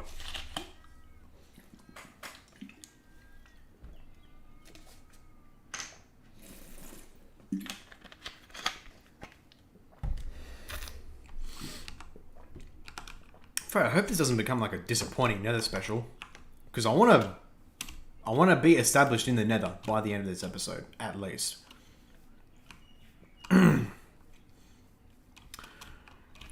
Chivalry Bob, I recommend Metropolitan Hilarion's book, Christ the Conqueror of Hell. He explains this and he argues that Christ delivered everyone without exception from hell. Very interesting, very interesting. So with his view, with Metropolitan Hilarion's view, would his view be that even the damned are in Abraham's bosom right now? in paradise, but then post-resurrection they'll be damned again. Would that be his view? I'd be interested to hear what his view is on that. My phone's almost dead, so I'm going to need a... Oh, I don't have the charger with me. Crap. Okay, I'm going to have to get my charger soon. Which will only be a few seconds. Okay. Cobblestone for a furnace. Cooking all the fish. Also cobble for a pickaxe. And actually for a sword as well, because I actually don't want to take this iron sword with me. And then after that, I should be good to go. Okay. And for that, I need a wooden pickaxe. Yay, back to wood.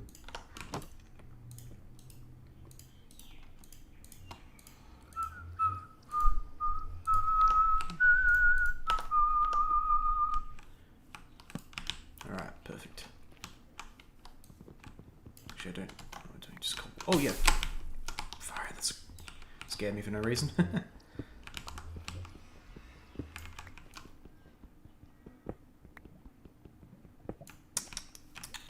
Cobble, cobble, wherefore art thou, cobble?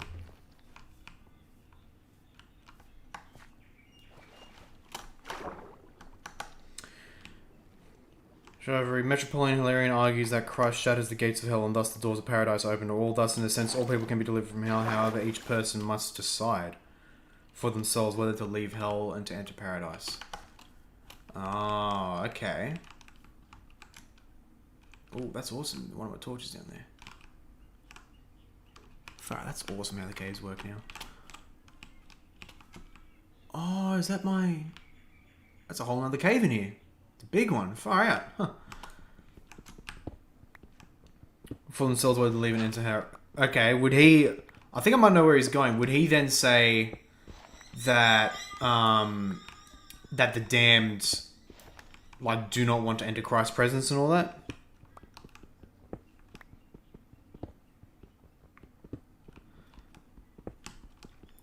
Because if I was of that opinion, I would personally then say that the damned likely do not want to leave hell just because Christ's blinding light is, and then, yeah, I don't know, or rather death and hell, whatever it is. I don't know, what's his view? What's his take on that?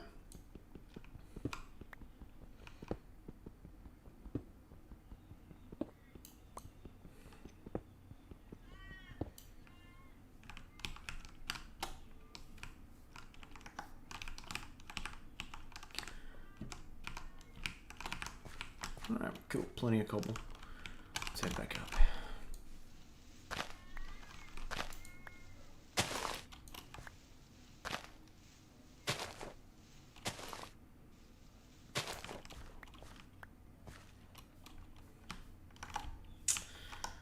Okay, cool. Got enough cobble for things.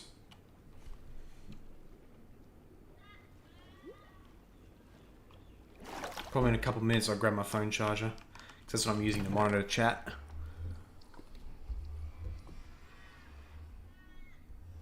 Yes, Metropolitan Hilarion operates from the assumption that God desires all men to be saved, and therefore if anyone is damned, it is solely because they chose self-isolation. So, got ya. Yeah, okay, so definitely not very monogistic. That's where our opinions will probably depart.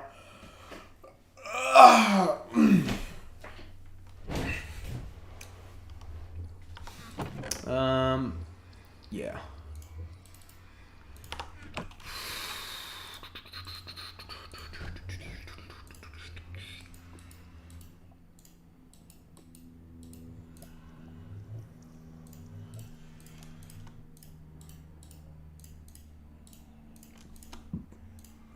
Alright.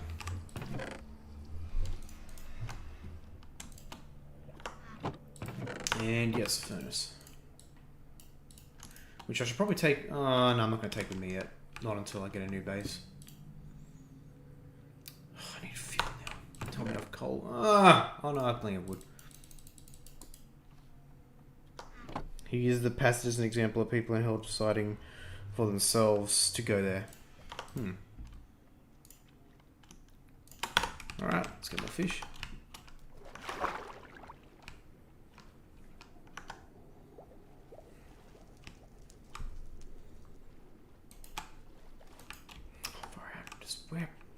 Stay still.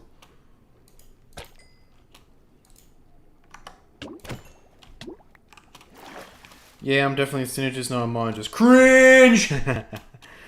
I think if one is a monergist and doesn't believe in universal salvation, it can call into question the goodness of God. No, I disagree with that. Because it comes under the assumption that...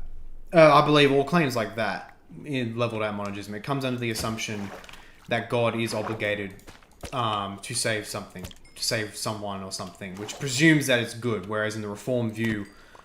because man has fallen into the depraved, sinful state of mind. It's become antithetical to what God designed man for. So he has every right to allow man. It's not like he makes man sinful against his own will, but rather he allows man's sinful will for many people, almost perhaps even most people. He allows them to continue in what their will has already set out to do. He just leads them to their devices. They've already willed to be evil and sinful. That's the point of it, that the human will has been corrupted.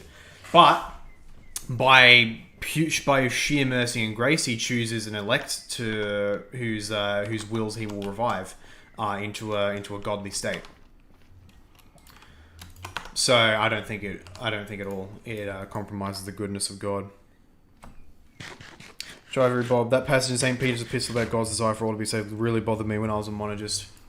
I think you're thinking about First Timothy, because that's what Chivery quoted.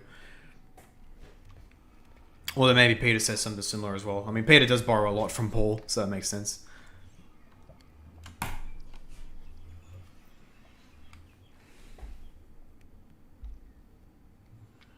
Hey, you got 2 new subscribers. Very nice.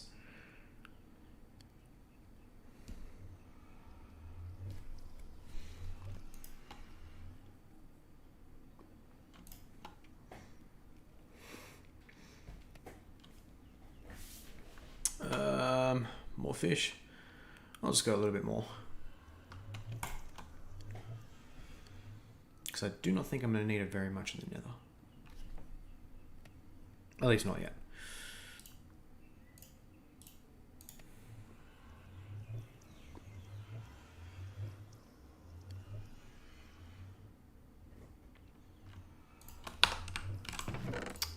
Half in here. Alright, let's... Got that. Got that. Yeah, we're sweet. Alright. Let's head back in. It never bothered me at lower statistics because one's desire doesn't necessitate action to fill those desires. 2 Peter 3:9 is the passage I had in mind. Ah, got ya.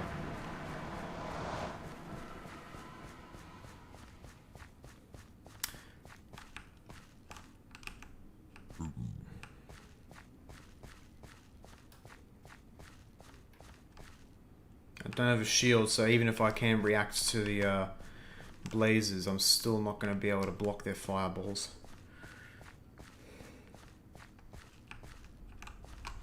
You like stuff off? Far out. I genuinely don't like you guys. Okay, good. He doesn't see. So I believe along the end down there somewhere, I came too close to the fortress. Okay, my phone is very close to dying. I'm just gonna take a minute, and yeah. And get my phone charger. Okay, so I died somewhere along here. Probably because of blazes along there. And definitely along there. So in that case, you know, I'm gonna play it safe.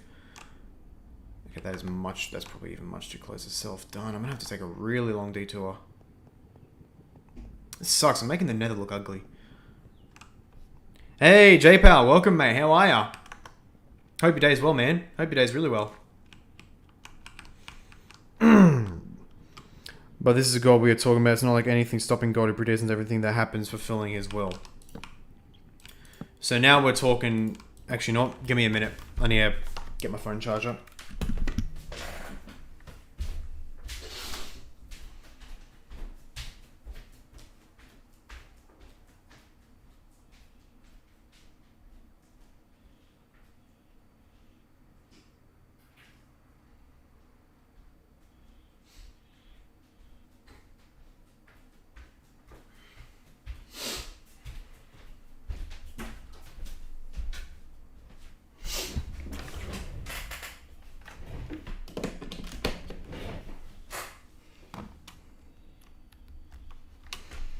Okay, back.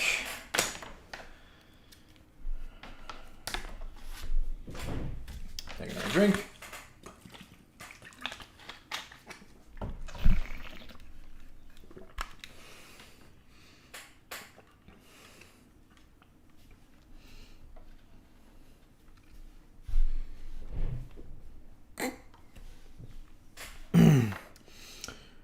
Pogoretsky, however, God does claim to foreknow events that end up not happening in the Book of Samuel. What do you mean by that? I'm gonna need a citation for that. That sounds kind of spicy heretical, my dude. Hopefully that was a typo.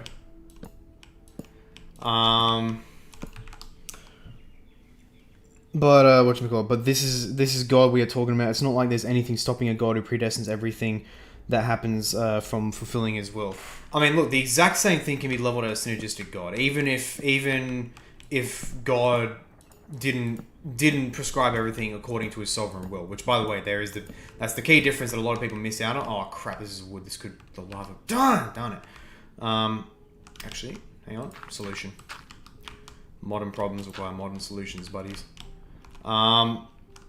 But yeah, so there's the key difference to recognize first, the difference between His sovereign decree, just simply consenting to all that will happen in human history. God has to. But then His prescriptive will is obviously different. Now that charge that there's nothing stopping God who predestines everything from predestining everything to happen perfectly. Well, I mean, the exact same is with the synergistic God who, well, allegedly doesn't predestine everything because He still has the power to do so.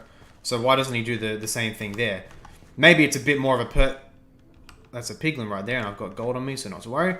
Maybe it's slightly more of a pertinent question for the monergist, but I don't think the synergist gets away from it either. If you want to level that as a serious objection, that will also work for a God who doesn't predestine everything, so to speak. Pogoretsky, that makes it even harder to believe in predestination. Yeah, I'm hoping you clarify what you said there, Pogoretsky, because that sounds kind of heretical. God claims to foreknow events that do not happen in the Book of Samuel, unless you might be thinking of certain warning prophecies, because there are a number of prophecies in the Bible that say, if you do this, this will happen. So like, because you're sinning, because you're doing evil, this is going to happen. But then the people repent from their ways, and the thing doesn't end up happening because the thing for which they were being punished, they reversed it, and so God relents. So I'm hoping that's what you're referring to, and not, yeah. 1 Samuel 23:11-13 is the passage that is relevant. Where is my Bible? I'll pull it up. We're doing some Bible time, boys and girls. Do you know what? I'll stay right here in the Nether. It's actually, ironically, safer. Alright, got my net Bible. We're going biblical, boys. 23:1-14. Okay. 1 Samuel 1:23-14. This is 1 Samuel, so by the sounds of it, it's towards the end of it, so I'm guessing the reign of Saul. Not 100% certain, but we'll see. 1 Samuel 23, 1-14.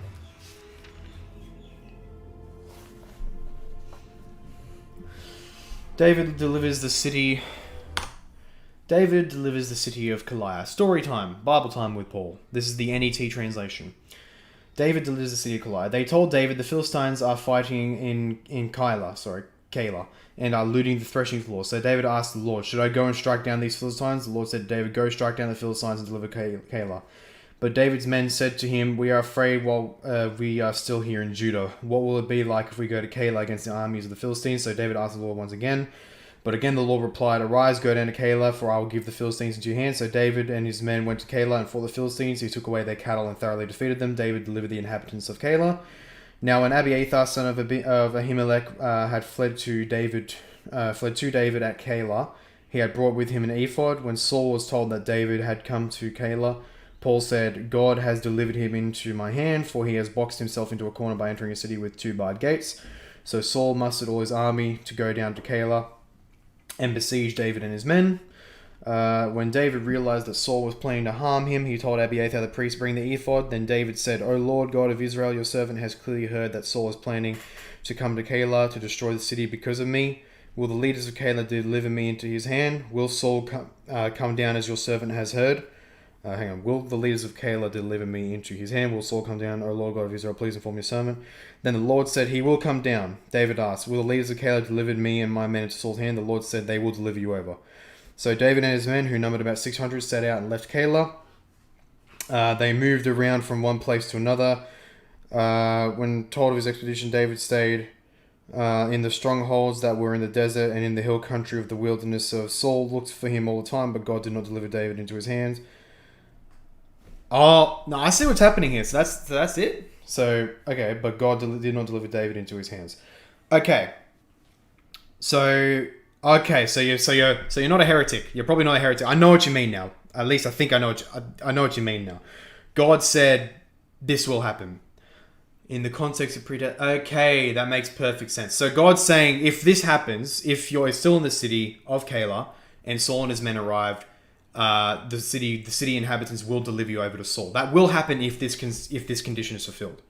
So then David's like, stuff this, I'm not staying here, I'm going away. So now what God foretold would happen didn't occur because the conditions for it that God assumed, that God said, if these conditions are satisfied, that you're still in the city, then you will be delivered over. David then eliminated that bit of the equation, so it didn't happen. Okay, so you're not a heretic who's saying God knew something wrongly. Good. God warns David about something that could have happened, but it didn't. And yeah, that's totally good. That's perfectly cognizant with the Reformed sovereign decree view. I suspect I probably know how someone may say that conflicts with the Reformed belief. But if an objection is, I'll let whoever wants to raise an objection from that raise that objection, and then I'll answer it accordingly. I know what the objection is going to be, probably, but I'll let it be raised first.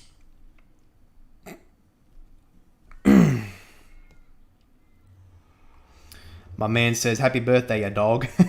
one of my friends messaged me that. Shout out to my buddy. So, Logos says, 1 Samuel 23 is an example. Dr. Heiser used to argue against the Reformed sovereign decree, which is, of course, just fallacious. Because the sovereign decree is not something known by any human on the earth.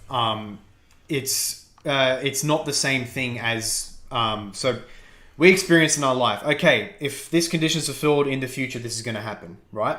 And that may well be logically true, but then the condition changes, of course, and that thing ends up not happening. Even if, for example, God predicted that it would happen if the condition was fulfilled. How would I explain it? It's so hard to word it. I know exactly what to say, but the wording's so difficult. Basically, God, of course, is acting in accordance with human knowledge. And, of course, God would know what would happen in any logical situation. That, of course, he would. God perfectly foreknew that if David stayed in the city, then David would be handed over to Saul. That doesn't therefore mean that God did not decree what would ultimately happen. That God did not ultimately decree from the beginning that David would leave the city. God having that perfect foreknowledge of what would happen in a different scenario doesn't therefore mean he didn't already foreordain the outcome. That's not the same thing. God was perfectly correct. It's perfectly cognizant to say God foreordained... I need to get more blocks. That's what I'm here for.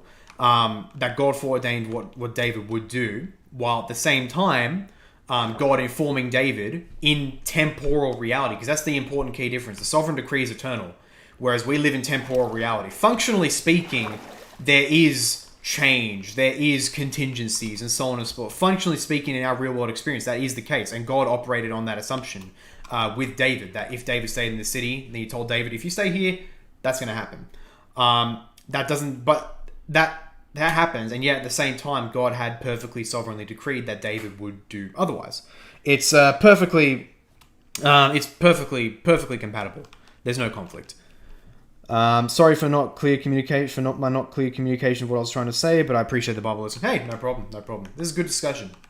That's what we're here for. That's what I'm here for. It's 10:57 now, so I'll probably call it quits soon. But I want to reach land first, so I'll probably keep us going for a bit longer until I at least find something. anything, just any little bit of land, not the tiniest, and it has to be away from the fortress. So I don't want to get no scoped by a blaze.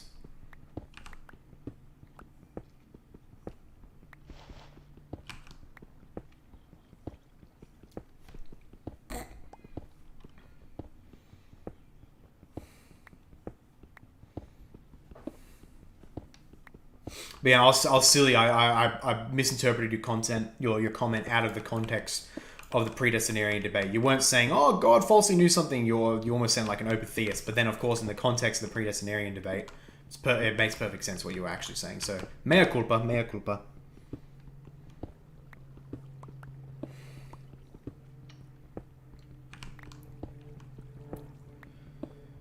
All right.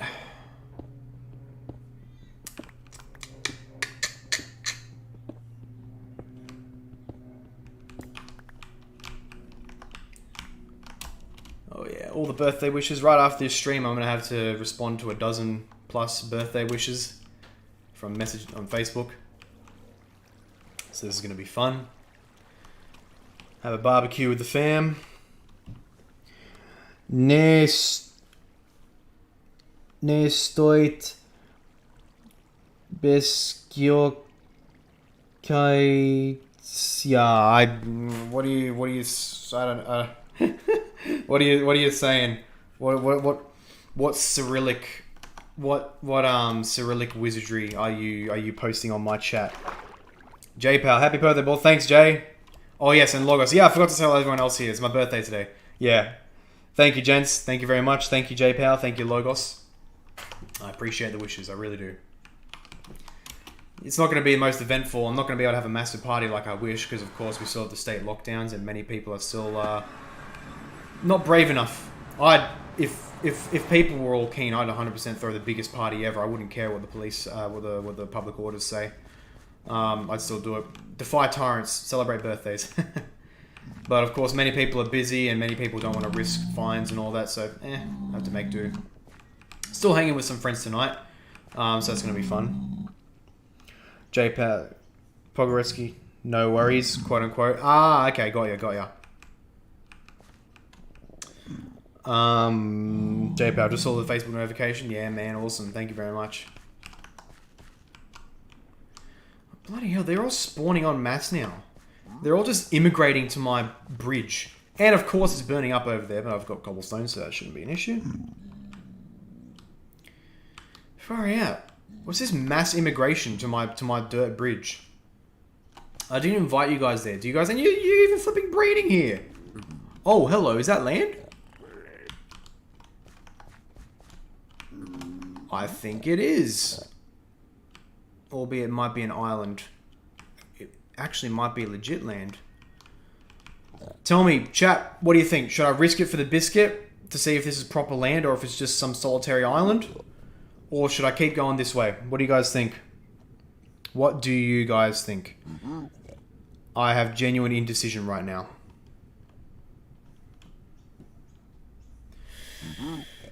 I'm inclined to go there because I just want some kind of land. And it's enough to have like a basic setup anyway. So, you know what? Stuff it. I'm going there.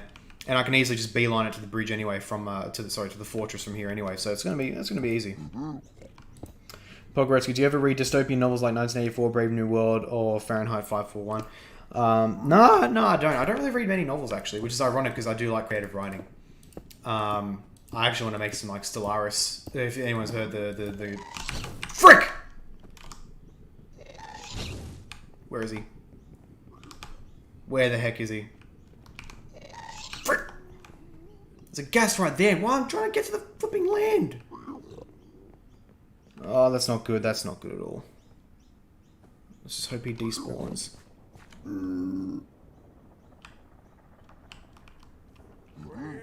But yeah, no, I don't read many novels, ironically.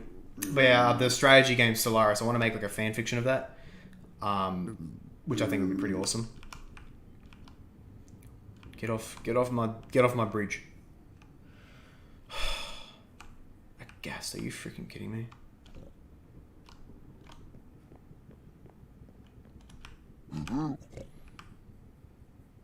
Okay, I don't hear him.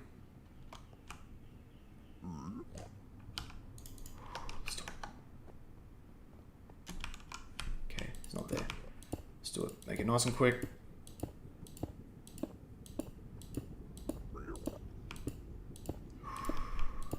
I'm in focus mode right now.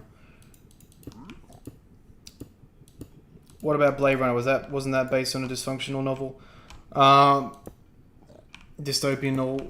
I don't know. Maybe it was. Oh, okay. This looks like proper land. That's a bastion. Frick!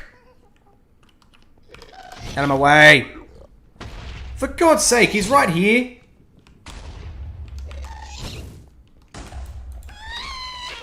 Out of my way. For God's sake, he comes right here. Ah!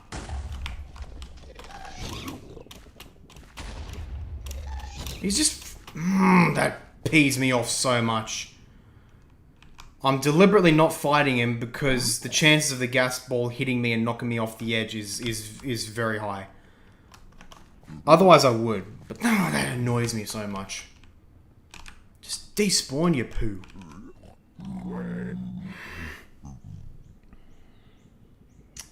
Anyway, yeah, I love the Blade Runner movies. I've seen the movies, so the original and the remake. They're awesome. They're really awesome.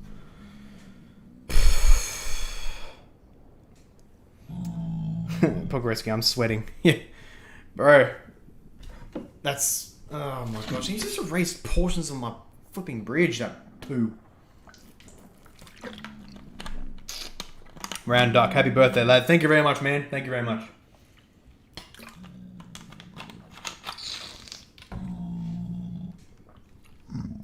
I'm wondering if you're someone I know. Because that's the Aussie parlance right there, lad.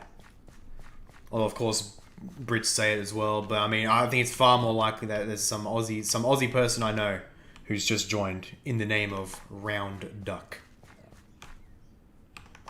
Okay. Don't see him.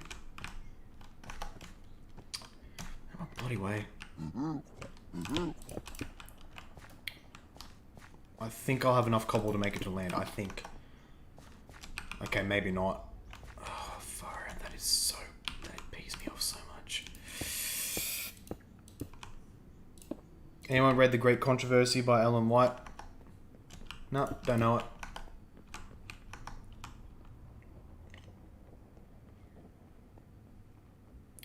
Oh, okay. No, this is really good. There's the Crimson Forest. That's actually really good. I think that's what it's called, Crimson Forest.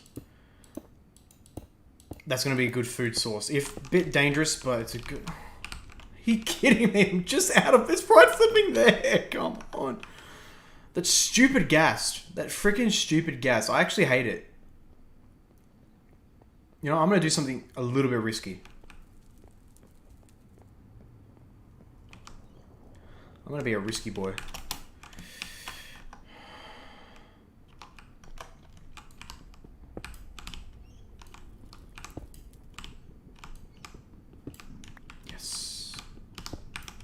Just need a few of the... Oh, I should have gone way further up. Ah.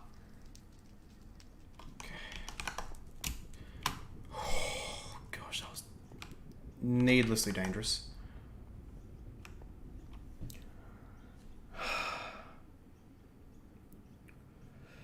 I finished it earlier this year. Just jump it. Yeah, I've jumped it. But bloody hell, this is dangerous. Just trying to get a few extra blocks. Most of these I'm going to miss, but some of them I can get. Okay.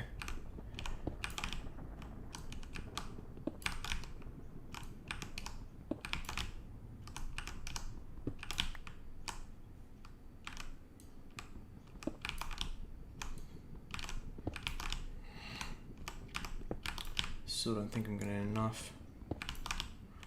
Why didn't that one pick up?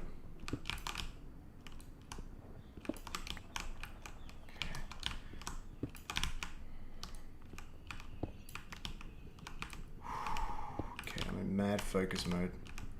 This is like anxiety. This is anxiety. I'm not gonna say that word. If like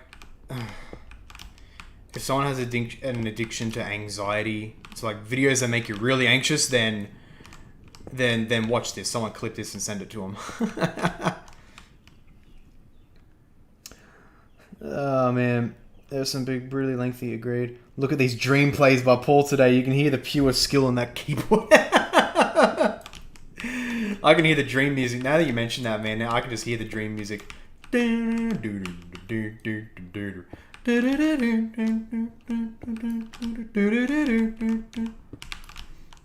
This week I tried to speedrun Minecraft while 12 pro friends try to kill me. And I make these magic moves against all of them every single time. I bamboozle every single one.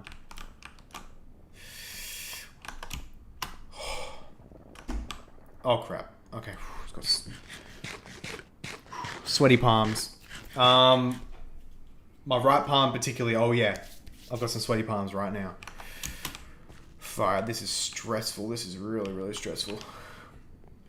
Just need to get to that island. That's all I need this episode. Oh, for frick's sake, he's right there. I need him to... He's coming this way. Of course he is. I need him to despawn. There is no way around it. And of course he keeps coming towards me.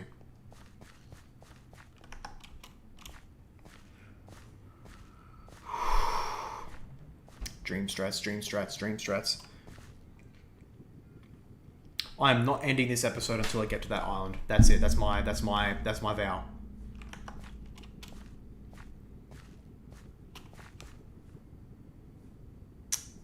Okay. Let's see if he's despawned.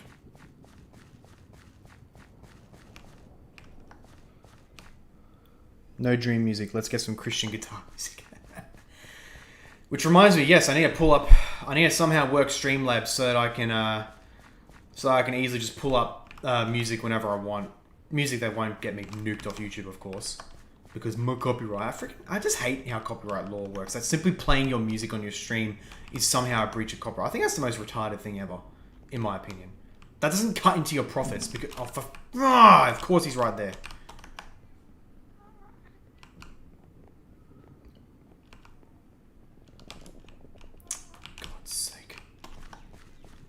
He needs to go. He needs to go.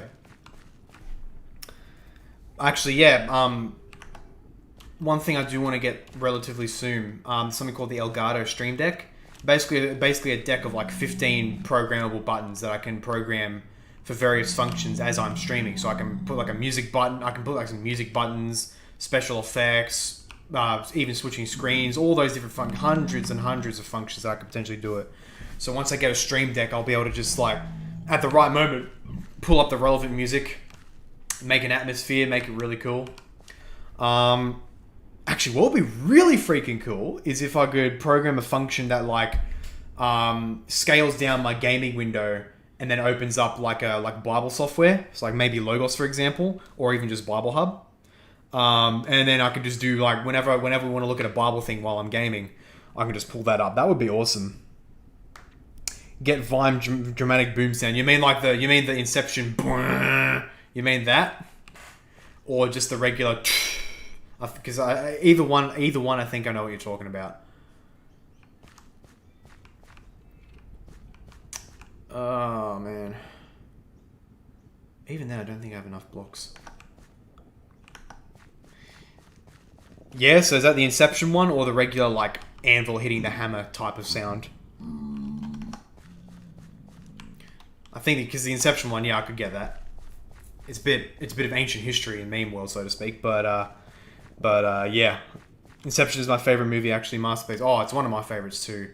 Christopher Nolan's truly one of the great directors of the ages. Absolutely brilliant director.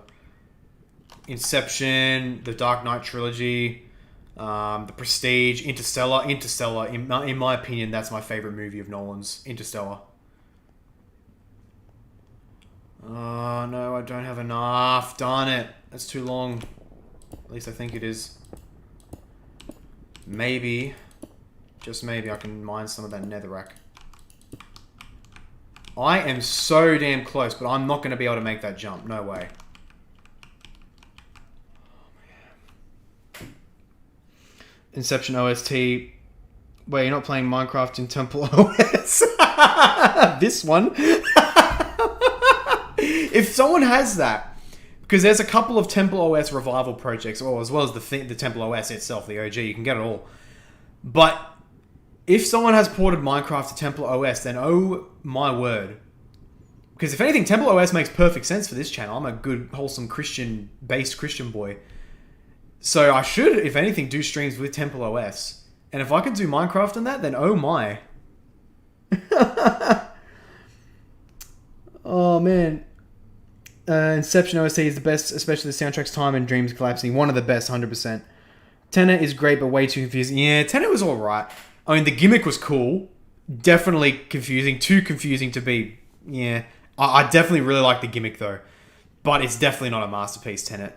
It's a visual masterpiece, 100%. But storytelling and all... It's way too... It's too much. Round Duck, you can jump it. Never released, though. Is your Minecraft in 640 by 480? You can jump... I think I could just make that. What do I have to lose? Guys, do I jump it? Gas is coming right now. He makes it. He makes the jump. Unbelievable. Unbelievable. But I've got to move fast. The strats. Guys, the dream strats. What does Dream have on this? Why does it really whistle my... I'm going to explore that because I like making... I'm a really good sound effects guy with my mouth. I literally just did like a whistle with my mouth. That was weird. The Dream strats. Pog. Absolutely Pog. Rest in peace, Terry. I hope God... Yeah, I agree. I hope God went easy on Terry as well. But guys, did you see that Pog jump I made? Absolutely Pog.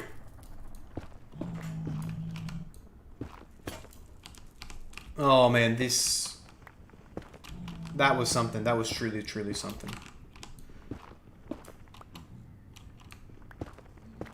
Okay. Ladies and gentlemen.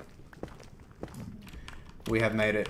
Look at that. Freaking Bastion right there. How cool is that? A Bastion and a Nether Fortress. Oh crap. Hoglin right there.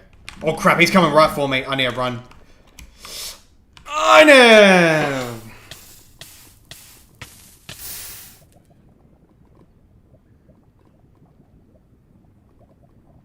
Catch you, Pogoretsky.